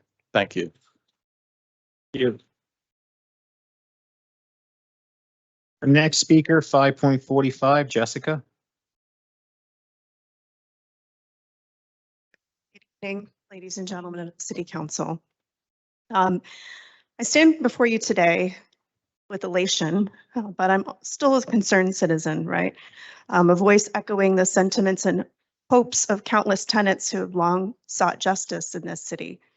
Today, I wish to express my deepest gratitude and admiration for the Rent Leveling Board's recent unanimous decision, a decision that reflects an unwavering commitment to upholding the rights of our residents and ensuring transparency in our housing market. Abraham Lincoln once said, "Let us have faith that right makes might, and in that faith, let us dare to do our duty as we understand it." The Rent Leveling Board has shown that faith and executed its duty, and unanimously not just ruled in our favor, but put on record that the filing requirements for a rent control exemption do exist. This landmark decision now serves as a precedent for every tenant in our city. Yet as we celebrate this monumental victory, let us not forget the length of time it took to obtain it and the stories of our fellow citizens that underscore the urgency of such decisions. One resident of Portside was evicted for non-payment during the unforgiving times of the pandemic. But tragically, we now know that he might have been owed as much as $200,000 when he was shown the door. As was rightly determined by the Rent Leveling Board, such overcharges are unfounded and unfair. You know, our city's edifices, like the two buildings at Portside, are not just structures. They represent homes, dreams, and aspirations.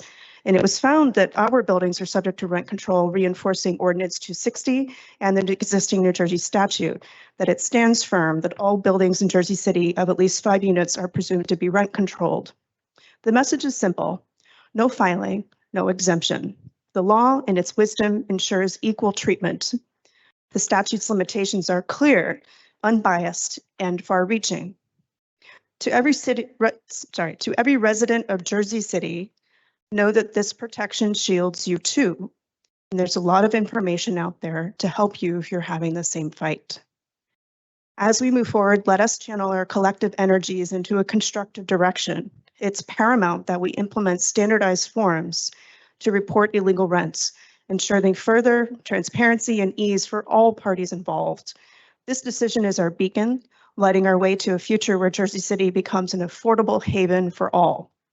The Rent Leveling Board stand has illuminated the enduring truth. The law has always been on our side. It's been on the side of the tenants. And now with clarity and confidence, we can say the tenants in Jersey City are on the same side of that law. Thank you. Our next speaker, 5.46, Erin. Is Erin here? Okay, see her. Stand closer to the front, I guess. Okay. Good evening, council members. What I have to say will be short tonight. We are incredibly grateful for the Rent Leveling Board's unanimous decision in Portside Towers' favor, not just because their decision was right in accordance with the law, but also because it was sensible. Commissioner Mark Isakoff, I'm not sure if I pronounced that correctly, said basically the rules weren't followed and we've laid out the rules and that's it. And I especially appreciate what Commissioner Dan Hill said, which is a testament to what this group has been saying all along. I quote, "This is happening all over the country. It's happening too much in Jersey City from downtown to Greenville. Tenants are not being treated fairly. Owners are not doing what they're supposed to do to allow the tenant to get their due." Again, we want to thank the Rent Leveling Board for helping set a precedent, not just in Jersey City, but one that could help tenants in New Jersey and even across the nation. They acted in accordance with the law, which couldn't be more clear. Any state granted exemption is subject to many limitations imposed by the highly restrictive controlling NJ statute, including the mandatory filing requirement and proper notice prior to entering into any lease. So again, as long as landlords and local government continue to act in accordance with the law, we can continue to protect tenants' rights and landlords' legal interests, acting in the best interest of both parties. Cooperation works, and we saw that last week at the rent leveling meeting on October 19th.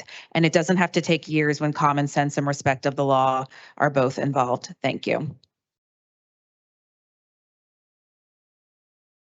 Our next speaker, 5.47, Marlene. I was here before. I shared with you that I was a former teacher and a recovering lawyer.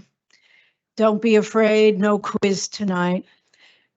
But rather, I come to you tonight humbled. It's a hard word for a lawyer to say. Humbled by gratitude. Gertrude Stein said, silent gratitude isn't much use to anyone.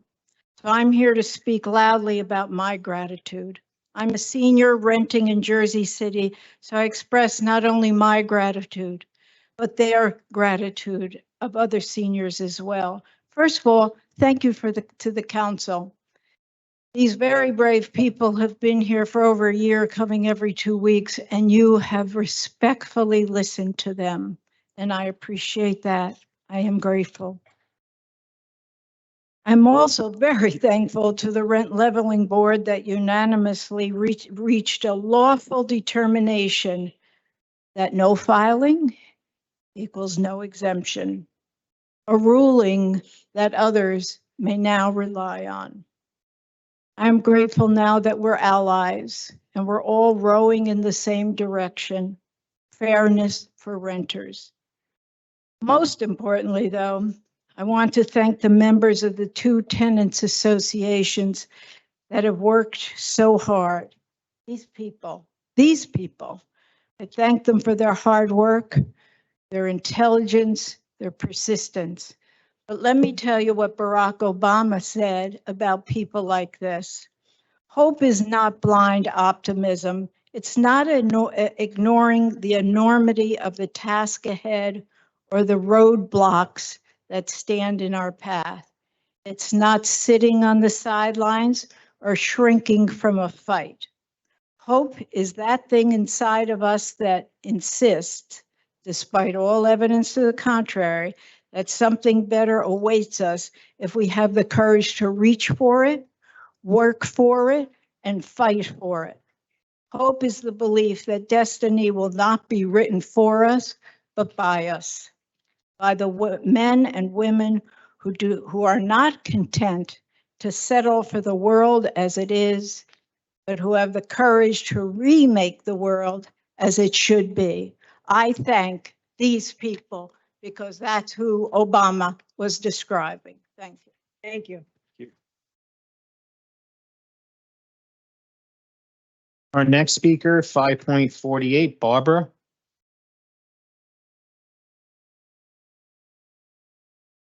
Good evening. My name is Barbara Goldberg and I live at Portside Towers. I'd like to repeat for you a quote from one of the commissioners at the October 19th meeting of the Jersey City Rent Leveling Board. That meeting ended in a unanimous vote that confirmed that both buildings at Portside Towers are indeed protected by Jersey City's rent control law. That would be Ordinance 260. No filing, no exemption. Commissioner Alexander Hamilton, who cast one of the 6 unanimous votes confirming rent control for both buildings, said the following, quote, "It looks like too many rules were not followed and skipped over and not made official," unquote. That's pretty much what you've been hearing from the tenants of Portside Towers at this very podium every 2 weeks for more than a year now. I want to thank the media both local and national, for fairly reporting the facts in our case. I strongly believe in the truth, and the media has done an excellent job unveiling it in this case. Thanks to the Rent Leveling Board for listening to the facts and for voting accordingly. If you played any part in getting the board to that point, thank you. After these many months of frustration, it's encouraging to see that government actually works sometimes. Thank you. Thank you. Thank you. Our next speaker, 5.49, Michelle.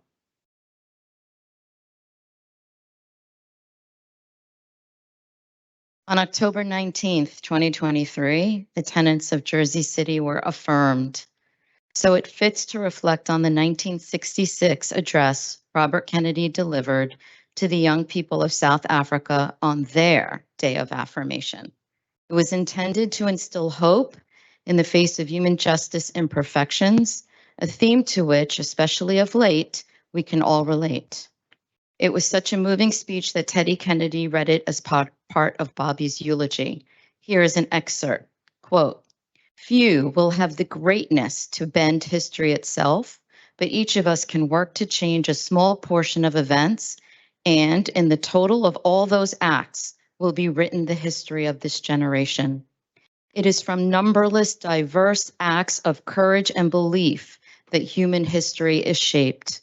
Each time a man stands up for an ideal or acts to improve the lot of others or strikes out against injustice, he sends forth a tiny ripple of hope, and crossing each other from a million different centers of energy and daring, those ripples build a current that can sweep down the mightiest of walls of oppression and resistance."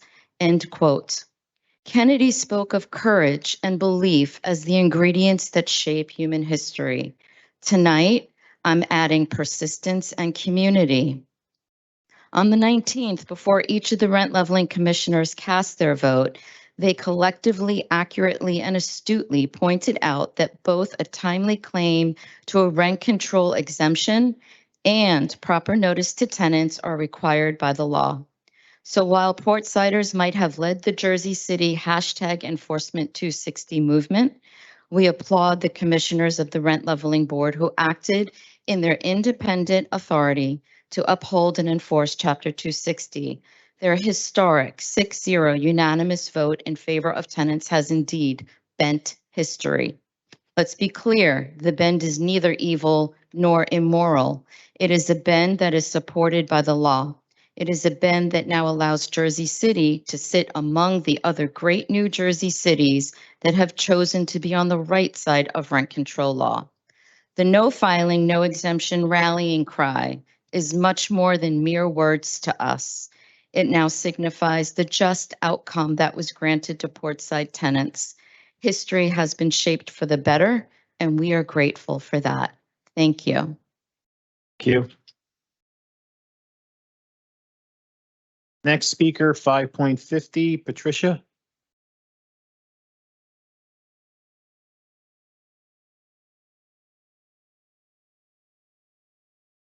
Good evening. My name is Patricia Mielik with the Aloya Law Firm.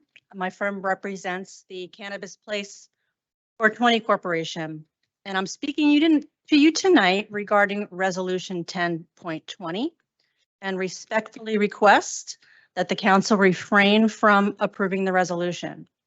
The matter is currently in active litigation regarding the planning board's ability to approve Cushmart's Class 5 cannabis business application in violation of Ordinance 21-053.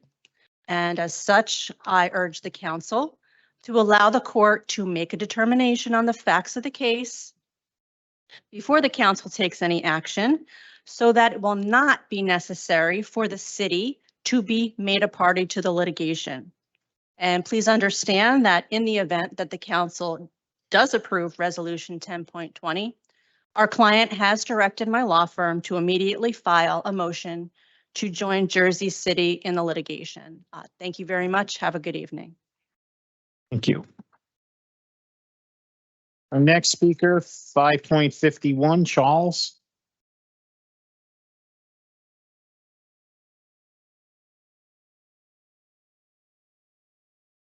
Hey, good evening, Council. Good evening, people of Jersey City. I stand before you to lend my solidarity in efforts to get adequate and meaningful justice for Andrew Washington.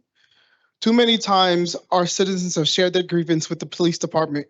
We say we need more help, we need more social safety networks and more financial opportunity, but yet we just get more police as a solution.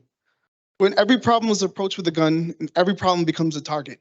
Please, with our collective will, don't let Andrew's death be in vain. Thank you.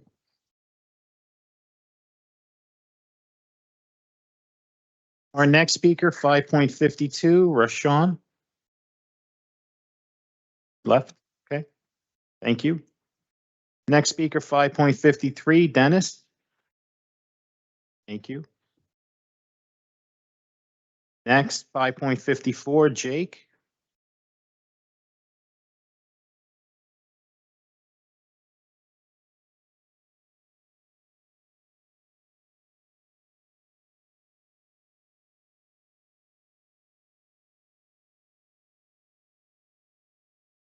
Good evening, Council. My name is Jake Pinelli, and tonight I'm up here as a representative from the United Food and Commercial Workers Union. We are a union comprised of nearly 1.4 million members nationwide, and we are the only authorized union working within the cannabis field under the guise of the AFL-CIO. Tonight, I'm up here to comment on the proposed changes to your cannabis ordinance. To remove this 600-foot buffer distance between cannabis businesses could prove disastrous. When you remove this buffer zone between businesses and continue to approve more and more businesses, the long-term effects can be compounding in several ways. First, what was the goal of the original cannabis ordinance? It was to make a fair, equitable, and healthy cannabis market in Jersey City, and that's what was created. The council took its time. The council asked questions, made the proper moves to protect Jersey City, the workers of Jersey City, and the small business owners. With this ordinance in place, over 70 cannabis businesses are looking to open within your borders. Many of them small business owners, working class people who poured their entire existence into operating and opening within Jersey City. This ordinance 21-053, as you have it in black and white, is what those small business owners used to decide if they'd enter the Jersey City cannabis market or not.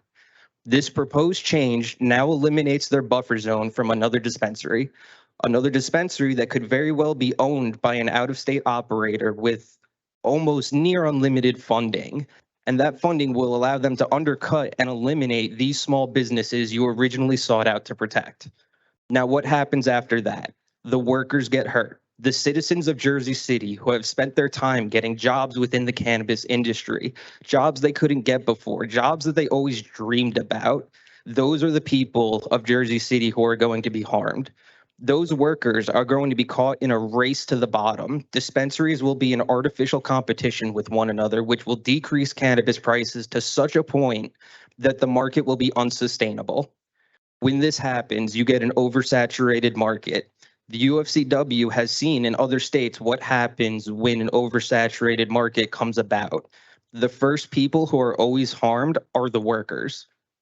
Economically, these dispensaries have three huge pillars they operate off of: rent and utilities, product, and employee payroll.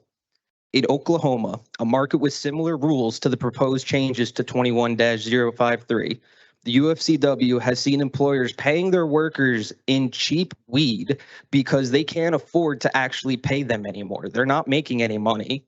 Those owners still need to buy product, again, that they're not making money off of to keep the shelves stocked just so they could keep the lights on.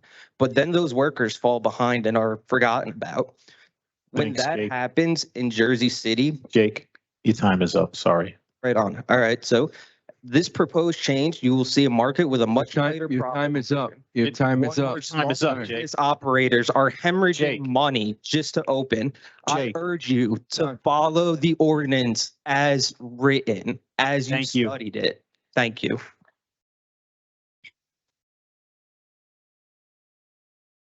Next speaker, 5.55, Arjumon. You not speaking? Okay. Whoa. She refused anyway. 5.56, Adam? 5.56, Adam, not here? Thank you. 5.57, Santo? He's not here. 5.58, Mindy?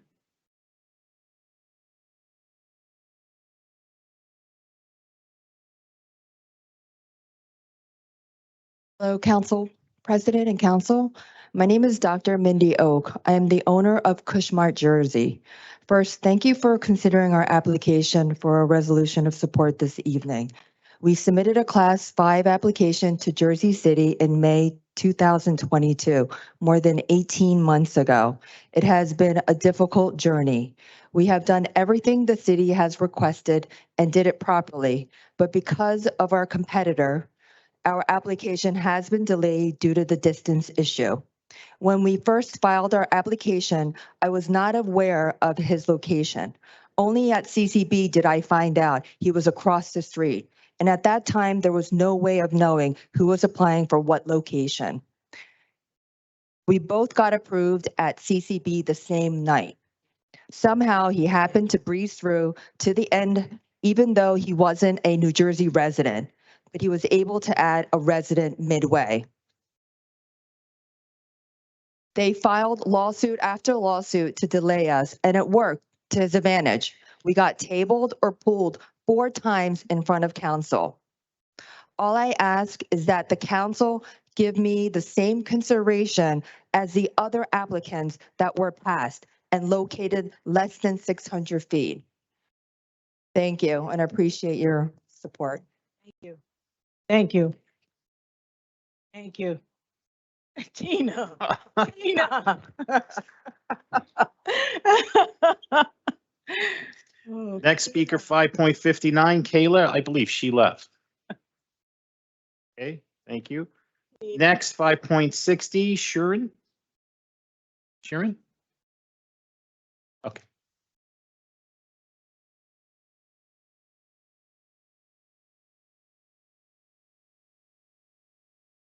When you're ready.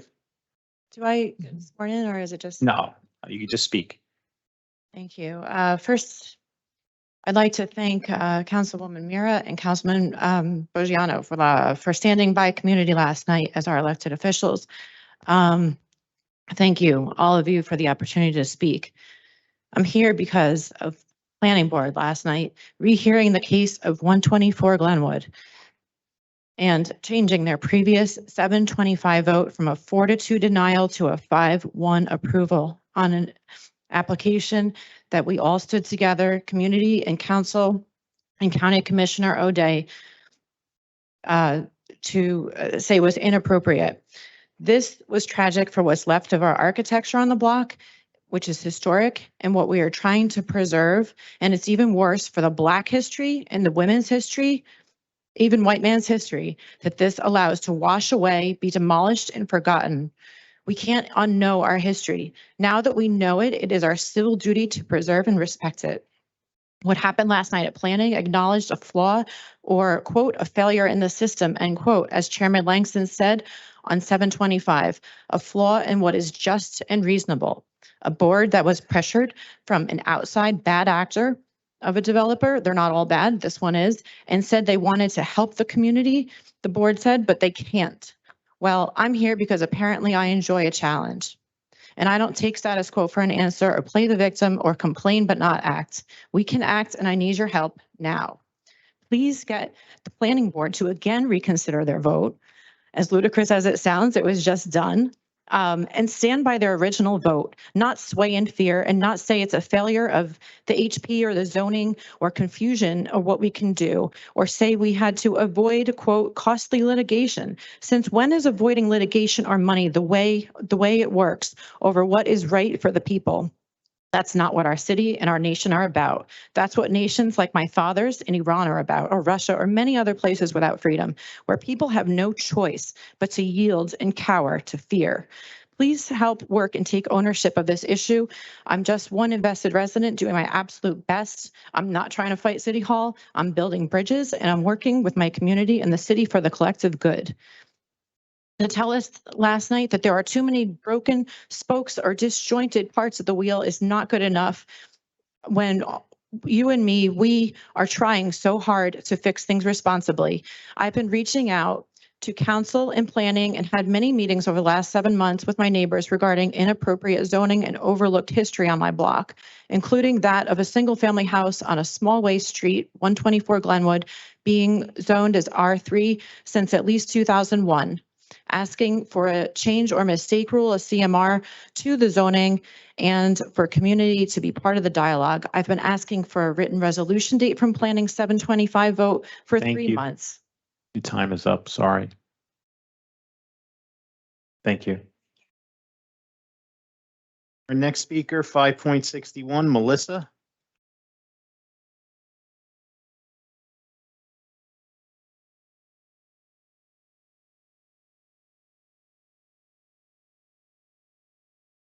Good evening, Council. Melissa Sarmiento. I am the Jersey City Puerto Rican Parade President. Imagine waking up to the sound of Spanish music blasting through the streets, the smell of Spanish food lingering in the air, kids running to their windows and seeing thousands of Puerto Rican flags covering our streets. That is Jersey City every third Sunday of August for the past 63 years. This organization has planned this parade for the past 5 years and with much success. The fact that in 2023, it cost us in excess of $50,000 to celebrate our culture in a city that was created off of Puerto Ricans' backs is unjust. The fact that people get to pick and choose what parades pay and which ones don't is unjust. I come to City Council to hope that moving forward, we are not going through so many adversities just to be able to raise our one-star red, white, and teal iconic Puerto Rican flag. I ask that you pave the way for us to fairly celebrate our culture in the city of Jersey City, where we hold 27.5% of the population, second overall majority. Our parade starts at Lincoln Park and ends at City Hall. After that, we walk over to celebrate with music, food, and culture. It takes a year for us to plan accordingly to make this a successful event for not just the Hispanic community, but for all communities to be able to come together to celebrate. Please be advised that what I have just stated is only a small portion of our parade and festival. Our parade hosts an array of events: food drives, clothing drives, safe zone trunk or treats, community shop with a hero events, community shop with the elderly events, Thanksgiving giveaways, scholarships for our youth, which you've all have attended. In the end, we are a community that doesn't only serve the Hispanic community, we serve all communities. And with that, we just hope that the future of celebrating our culture is supported by all. Thank you. Thank you.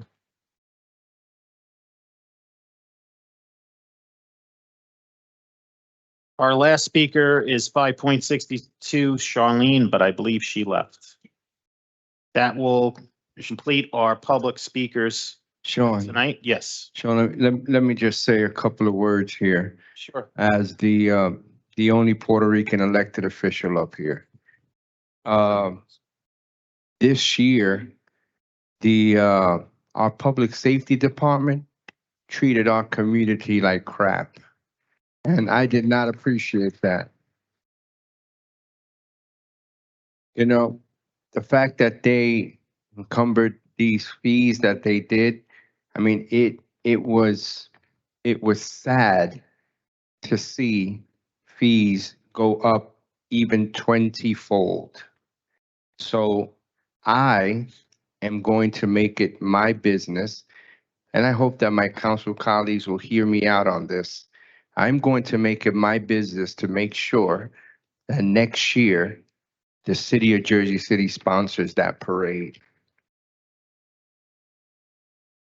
I'm also, now listen to me.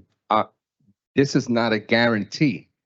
I am just making it plain that I am going to advocate for that. I am also going to hold the business administrator accountable for giving you back money that you deserve. So with that said, I personally apologize for what you went through this summer. I felt your pain. I was there with you.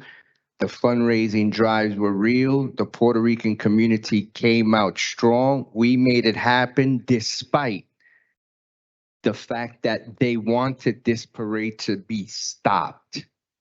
We came out here and we made it happen. Kudos to this administration, the Puerto Rican Day Parade administration. You women knocked it out the park. You made it real.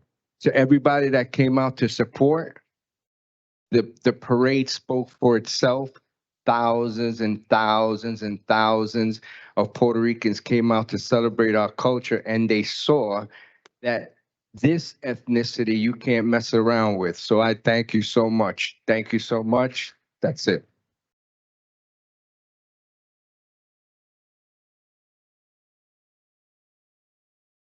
Okay, that's hard to follow. I'm just gonna go along with the business. So on to our petitions and communications, items 6.1 through 6.33. Any questions or comments? Hearing none. Any questions or comments on Office of Communications 7.1 through 7.8? There are no reported directors, so we're going to move right to our claims and addendums number 1 and number 2. Again, council members are going to be taking a vote on claims and addendums number 1 and number 2. Councilperson Prinzary. Aye. Councilperson Baggiano. Aye. Councilperson Saleh. Aye. Councilperson Solomon. Aye. Councilperson Gilmore. Aye. Councilperson DeGise. Aye. Councilperson Rivera. Aye. And Council President Waterman. Claims and addendums number 1 and number 2 are approved 8-0 with Councilperson Ridley absent. On to our resolutions. Okay, council members are going to be taking a vote on items 10.1 through 10.12 with the exception of 10.6, which I believe is going to be withdrawn. That is correct. Council, we are throwing 10.6, which is resolution 23-781. This is the 911 crisis response. As we mentioned at caucus, we want to make sure we have representatives here to answer all your questions and really go into details of what this program will represent. So we'll make sure they're here next time when the individual returns. Thank you. And I want to add to that. Make sure that when they come, they don't come with one person. Make sure that they come with a team because we're going to have a lot of questions for them. This, like I stated before, this is something that has to be structured right so that it doesn't fail. Absolutely, Councilman. And I'll reiterate my earlier thing from caucus where if you do have any questions you want to send the BA's office, we're more happy to take that and compile it and send it over so they have as detailed a response as possible for you. Thank you, Peter. Okay. So with that being said, council members are going to be taking a vote on items 10.1 through 10.12 with the exception of 10.6, which has been withdrawn. Councilperson Prinzary. Aye. Councilperson Baggiano. Aye. Councilperson Saleh. Aye. Councilperson Solomon. Aye. Councilperson Gilmore. Aye. Councilperson DeGise. Aye. Councilperson Rivera. Aye. And Council President Waterman. Resolutions 10.1 through 10.12, with the exception of 10.6, which has been withdrawn, are all approved 8-0 with Councilperson Ridley absent. The balance of business, items 10.13 through 10.21, with the exception of 10.19, which I believe has been withdrawn. I believe it's 10.19, 23-794. Yeah, 10.19. I did say 10.19. Sorry, I heard 18. I apologize. Maybe it's the night. Long night, Council. All right, council members. So items 10.13 through 10.21, with the exception of 10.19, which has been withdrawn. Councilperson Prinzary. So for 10.20, the last time a resolution came to council that is involved in litigation, I abstained. I have to remain consistent with that, so I will abstain on 1020. Aye on all the rest. Okay. Councilperson Baggiano. No on 1020 and abstain on 1021. And aye on all the rest? Yes. Councilperson Saleh? Regarding 1020, I really just can't square away the fact that, you know, they were approved at the CCB on the same night, and I voted in the past for cannabis licenses that were within 600 feet, you know, inadvertently, and I really just think that the process got messed up along the way, and there's a lot of cannabis applicants that, you know, said that they filed first or they got the lease first. And I really, you know, I don't want to be unfair to these guys, so I'm going to vote aye on 1020 and aye on the rest. Okay, Councilperson Solomon? Aye for all. Councilperson Gilmore? I'm gonna vote aye for all. With regards to 10.20, this is a classic case of what I said earlier. No matter what, someone's gonna feel like they have the right if it's in the 600 or if it's out of the 600. But in light of them doing everything they were supposed to do, I just can't see a reason why I can't support it. So in light of all that, I'll vote aye. Councilperson DeGise? Aye on all. Councilperson Rivera? Aye. And Council President Waterman? Council President, you got to. I have to abstain from all cannabis, Tina. All right? All right, but aye for the rest. So you're abstaining on 1020 Yes. and aye on all the rest? Yes. Okay, if I can just recap. So items 10.13, 10.18 are approved 8-0 with Councilperson Ridley absent. 10.19 has been withdrawn. 10.20. So we have, it's 5-1-2. Thank you. 5-1-2. So that is approved. So we have. So voting no is Councilperson Baggiano. Abstaining is Council members Prinzary and Council President Waterman. And absent is Councilperson Ridley. Item 10.20 is approved 7-0-1 with Councilperson Baggiano abstaining and Councilperson Ridley absent. Motion to adjourn. So with that being said, I have a motion to adjourn at 9:48 PM by Councilperson Rivera, seconded by Councilperson Saleh. Say. All in favor of the motion to adjourn at 9:48 PM, all council members present by acclamation, please say aye. We are out of here at 9:48 PM. Thank you so much, everyone here and everyone watching at home. Remember, teamwork makes the dream work. Have a great night. Stay safe.